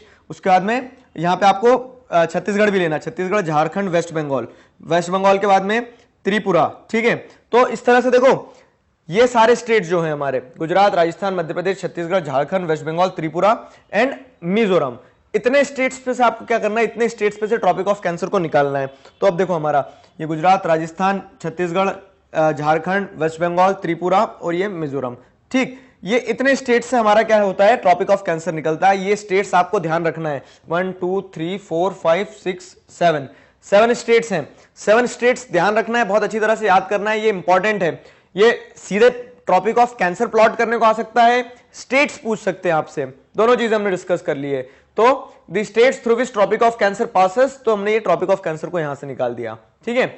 The northern most latitude in degrees, देखो डिग्रीज में पूछ रहे हैं वो, नदर्न मोस्ट लैटिट्यूड कौन सा रहेगा, लॉन्ग लॉन्ग लॉन्गिट्यूड, लेटा हुआ लेटिट्यूड। तो अब ये लैटिट्यूड जो है हमारा इंडिया का, ये पूरा इंडिया है, पूरे इंडिया का ये सदर्न मोस्ट पॉइंट हो जाएगा, ठीक है, और पूरे इंडिया का ये वाला पॉइंट जो हो जाएगा नदर्न मोस्ट पॉइंट हो जाएगा। वो क्या पूछ रहे हैं, नदर्न मोस्ट पूछ रहे हैं। ये इंडिया है तो इंडिया का नॉर्थ साउथ, ये नदर्न मोस्ट पॉइंट जो है डिग्री में आपको बताना है, ठीक है। जम्मू कश्मीर में ये तो पता है आपको, प्लॉट भी कर लिया, डिग्री में लगाना है आपको। तो नदर्न मोस्ट लैटिट्यूड लगाएंगे हम 37 डिग्री 6 मिनट्स नॉर्थ। नॉर्थ क्यों लगाएंगे, क्योंकि वो नदर्न हेमिस्फीयर में है, ठीक है। तो ये हमारा राइट आंसर होगा, ये clear, 37 degree 6 minutes north, clear है। तो ये हमने लगा दिया। अब अगली चीज क्या है, अब अगली चीज देखो, the southernmost latitude of Indian mainland in degrees. अब यहां पे देखो शब्द में, क्वेश्चन के अंदर शब्द छुपे हुए हैं। Southern most latitude of the Indian mainland in degrees. Indian mainland मतलब क्या होता है कि ये जो इंडिया की जो मेनलैंड है ना, ये इस मेनलैंड में आपको बताना है। तो ये जो पार्ट्स है हमारे, ये क्या है, ये आइलैंड ग्रुप है। यहां पे जैसे लक्षद्वीप हो गया, यहां पे अंडमान निकोबार हो गया, तो वो आइलैंड ग्रुप का नहीं पूछ रहे हैं, वो पूछ रहे हैं इंडियन मेनलैंड का जो सदर्न मोस्ट पॉइंट है, कौन सा है, कन्याकुमारी है। अब कन्याकुमारी नहीं लिखना है, लेकिन हमें क्या लिखना है, मेनलैंड इन डिग्रीज, तो डिग्रीज लिखना है। कितने डिग्री है, ये रहा आपका सही आंसर, ठीक है। राइट आंसर क्या लगाना है आपको, 8 डिग्री 4 मिनट्स नॉर्थ। तो अच्छा ये तो साउथ है, फिर हम नॉर्थ क्यों लगा रहे हैं। देखो मैं आपको समझाता हूं फिर से, चैप्टर समझाते समय भी बताया था मैंने कि इंडिया का साउथ है वो, ठीक है, इंडिया का सदर्न मोस्ट लग रहा है वो, लेकिन है तो वो 0 डिग्री के ऊपर नदर्न हेमिस्फीयर में, इसलिए हम क्या लिखते हैं, इसलिए हम लिखते हैं 8 डिग्री 4 मिनट्स नॉर्थ लिख रहे हैं, इसलिए। आगे समझ में, वैसे ईस्ट वेस्ट में भी होता है, तो ये ध्यान रखना है आपको, इस चीज में कंफ्यूज नहीं होना है, क्लियर है। ये हो गया हमारा क्या, द प्लेस सिचुएटेड, ये वाला the southernmost latitude of Indian mainland in degrees, 8 degree 4 minutes north. अब नेक्स्ट क्या है, अब नेक्स्ट देखते हैं हम, तो the place situated on the 3 seas. अब 3 सी जो हैं, 3 सी कौन कौन से मिल गए यहाँ पे, तो देखो अरेबियन सी हो गया, बे ऑफ बंगाल हो गया और नीचे इंडियन ओशियन हो गया। तो इन तीनों सी के बीच में जो प्लेस सिचुएटेड है, उस प्लेस का नाम लिखना है। तो ये रहेगी वो प्लेस। अब इस प्लेस का नाम क्या है, तो ये प्लेस है कन्याकुमारी, ठीक है। तो आप ये आंसर लिख सकते हो क्या, कन्याकुमारी, यहाँ पे उसका आंसर मिल जाएगा आपको, ठीक है। कन्याकुमारी ये रहा, the place situated on the 3 seas, Kanyakumari. एक क्वेश्चन हमारा रह गया शायद, ठीक है, पहले उसे डिस्कस करते हैं। तो हम नदर्न मोस्ट हो गया है, सदर्न मोस्ट हो गया है, eastern most and western most point, मतलब कंट्री का वेस्टर्न मोस्ट पॉइंट और कंट्री का ईस्टर्न मोस्ट पॉइंट, ये 2 पॉइंट्स आपको क्या करना है, प्लॉट करना है, एज सिंपल एज दैट, ठीक है। तो अब देखो ये क्या हो जाएगा, हमारी ये लॉन्गिट्यूडनल एक्सटेंट है कि कहां से कहां तक इंडिया लॉन्गिट्यूड वाइज फैला हुआ है। तो अब ईस्टर्न साइड में रहेगा, ठीक है, ईस्टर्न साइड में पूरा। अब कौन कौन सी डिग्रीज हैं, तो कौन कौन सी डिग्रीज है, हमें बस वो क्या करना है, वो डिग्रीज को यहां पे लिखना है, क्योंकि वो वहां पे दिया है क्या, the easternmost and westernmost longitude in degrees. Question degrees पूछ रहा है, तो हम भी आंसर भी क्या देंगे, डिग्रीज में देंगे। तो ये वाला जो आपको लॉन्गिट्यूड रहेगा, ठीक है, जो हमारा वेस्टर्न मोस्ट लॉन्गिट्यूड रहेगा, वो कितना रहेगा, 68 डिग्री 7 मिनट्स ईस्ट, ठीक है। तो ये हम लिख लेते हैं यहाँ पे 68 डिग्री 7 मिनट्स ईस्ट। और जो हमारा सॉरी ये वेस्टर्न मोस्ट था, ये ईस्टर्न मोस्ट जो है, तो ईस्टर्न मोस्ट में हम क्या लगा लेंगे, 97 डिग्री और मिनट्स में कितने जाएगा ये, एग्जैक्ट मिनट से ध्यान रखना, 97 डिग्री 25 मिनट्स ईस्ट, तो ये 25 मिनट्स ईस्ट, ठीक है। तो इस तरह से हमारा क्या है, ये दोनों चीजें कंप्लीट होती है कि वेस्टर्न मोस्ट हमारा लॉन्गिट्यूड कौन सा है और ईस्टर्न मोस्ट लॉन्गिट्यूड कौन सा है, और दोनों ईस्ट में रहेंगे। क्यों, क्योंकि हम जो स्टैंडर्ड टाइम जोन है उसके ईस्ट में लाई करता है इंडिया पूरा का पूरा, ठीक है। अब क्या है अगला, अब अगला जैसे ईस्टर्न मोस्ट वेस्टर्न मोस्ट हो गया, place situated on 3 seas, Kanyakumari भी हो गया, फिर आता है the strait separating Sri Lanka from India, ये इंटरेस्टिंग है। देखो ये श्रीलंका और ये इंडिया है, ये जो सेपरेट करते हुए जो स्ट्रेट है, जो एक पानी की एक लहर है, मतलब बीच में कहें तो उस स्ट्रेट का नाम क्या है? उस स्ट्रेट का नाम आपको बताना है बस, और कुछ नहीं बताना है। क्या है स्ट्रेट? पाक स्ट्रेट, ठीक है। तो ये उसका राइट आंसर, क्या? The straight separating Sri Lanka and India, Sri Lanka from India, तो उस स्ट्रेट का नाम क्या है? पाक स्ट्रेट, PALK, पाक स्ट्रेट, ठीक। ये हो गया हमारा 8th वाला क्वेश्चन, जो मैप स्किल क्वेश्चन है NCERT मैप स्किल्स, उसके सॉल्यूशन का 8 डिस्कस कर लिया। अब जो लास्ट है ये इंटरेस्टिंग है, क्या? The union territories of India, India की यूनियन टेरिटरीज आपको बताना है। कितनी यूनियन टेरिटरीज हैं? जितने लोगों के मन में जल्दी से ऐसा सवाल जवाब आया है कि 7, तो 7 नहीं, अब कितनी हो गई है? 9 यूनियन टेरिटरीज हैं। तो अब जब ये 9 यूनियन टेरिटरीज है, तो इन पूरी 9 यूनियन टेरिटरीज को हम क्या करेंगे? प्लॉट भी करेंगे, देखते भी चलेंगे कहां कहां है, कौन कौन सी है। अंडमान निकोबार पता है आप लोगों को, आइलैंड ग्रुप, ठीक है। चंडीगढ़, तो चंडीगढ़ कहां पे है? चंडीगढ़ भी आपको पता होना चाहिए, अभी प्लॉट कर लेंगे। ये पंजाब और हरियाणा के बॉर्डर पे, ठीक है। अंडमान निकोबार, चंडीगढ़, दादर एंड नागर हवेली और दमन एंड दीव, ये दोनों भी पास पास गुजरात में है। लक्षद्वीप आइलैंड ग्रुप है, ठीक है। पुडुचेरी, पुडुचेरी के 3 अलग अलग पार्ट्स हैं, लेकिन हम उसे कहां से रेफरेंस लेते हैं? कराईकल वाली रेफरेंस लेते हैं, जो तमिलनाडु में है, वो भी प्लॉट करेंगे अभी। पुडुचेरी, दिल्ली, दिल्ली कहां पे है? पता है आपको, दिल्ली भी यूनियन टेरिटरी है, सेंटर जो हमारी कैपिटल है, ठीक। उसके बाद में कश्मीर और लद्दाख, जो 2 नई यूनियन टेरिटरीज अभी ऐड हुई हैं। तो अब इन सारी यूनियन टेरिटरीज को हम प्लॉट कर लेते हैं, चलो जल्दी से। देखो ये हो गई कश्मीर, ये होगी लद्दाख, सिंपल, ये बड़ी बड़ी यूनियन टेरिटरीज हो गई। फिर ये हो गई दिल्ली, ठीक है, आप लिख सकते हो मैप पर, दिल्ली यूनियन टेरिटरी हो गई। अब एक यूनियन टेरिटरी यहां पे है, हरियाणा और पंजाब की बॉर्डर पे, इस यूनियन टेरिटरी का नाम क्या है? चंडीगढ़, ठीक है। तो ये चंडीगढ़, क्लियर, चंडीगढ़ हो गया। उसके बाद में क्या है और यूनियन टेरिटरीज? अभी तो 1 2 3 4 ही हुई है। फिर और यूनियन टेरिटरीज कौन कौन सी है? तो हमारी लक्षद्वीप, ये लक्षद्वीप एक यूनियन टेरिटरी हो गई, लक्षद्वीप, ठीक। ये अंडमान निकोबार आइलैंड, तो ये अंडमान एंड निकोबार आइलैंड, ये एक यूनियन टेरिटरी हो गई। लक्षद्वीप हो गया, अंडमान निकोबार हो गया है। फिर उसके बाद में क्या है? अब पुडुचेरी, देखो तो एक चीज बताता हूं, पुडुचेरी क्या है? पार्ट्स में है, यनम, माहे, कराईकल, 3 पार्ट में है। तो माहे भी है, कराईकल भी है, यनम भी है। तो आपको क्या करना है? आपको पुडुचेरी को इससे रेफरेंस रखना है, ये तमिलनाडु में जो है, ठीक है। तो यहां पे पुडुचेरी हो गया, ये एक यूनियन टेरिटरी हो गया पुडुचेरी, ठीक है। लक्षद्वीप, पुडुचेरी, अंडमान निकोबार, दिल्ली हो गया, चंडीगढ़ हो गया, कश्मीर हो गया, लद्दाख हो गया है, ठीक है। अब दमन एंड दीव बचा है, दमन एंड दीव और दादर एंड नागर। तो देखो यहां पे 2 यूनियन टेरिटरीज है, एक और एक 2, ठीक। दमन एंड दीव, ये पहला वाला दमन एंड दीव, अब दूसरा वाला दादर एंड नागर, तो ये दादर एंड नागर हो गया। 1 2 3 4 5 6 7 8 और 9, इस तरह से हमारी 9 यूनियन टेरिटरीज हमने मैप पर प्लॉट कर लिए। आया समझ में? तो मैप स्किल क्वेश्चंस जो थे, जितने भी एनसीईआरटी मैप स्किल्स थे, उनके सॉल्यूशंस को हम डिस्कस कर चुके हैं, सारी चीजें प्लॉट भी कर ली है, समझ भी ली है, और इनके सभी के आंसर, तो ये आंसर भी हमने यहां पर लिख चुके हैं। आंसर आप लोगों ने जिन्होंने लिखे नहीं है, तो आप वो वीडियो को रिवाइंड करके आंसर भी लिख सकते हैं। नोट्स डाउनलोड करना है तो हमारी ऑफिशियल वेबसाइट magnetbrains.com पर जाकर बहुत आसानी से नोट्स भी डाउनलोड कर सकते हैं। क्लियर है?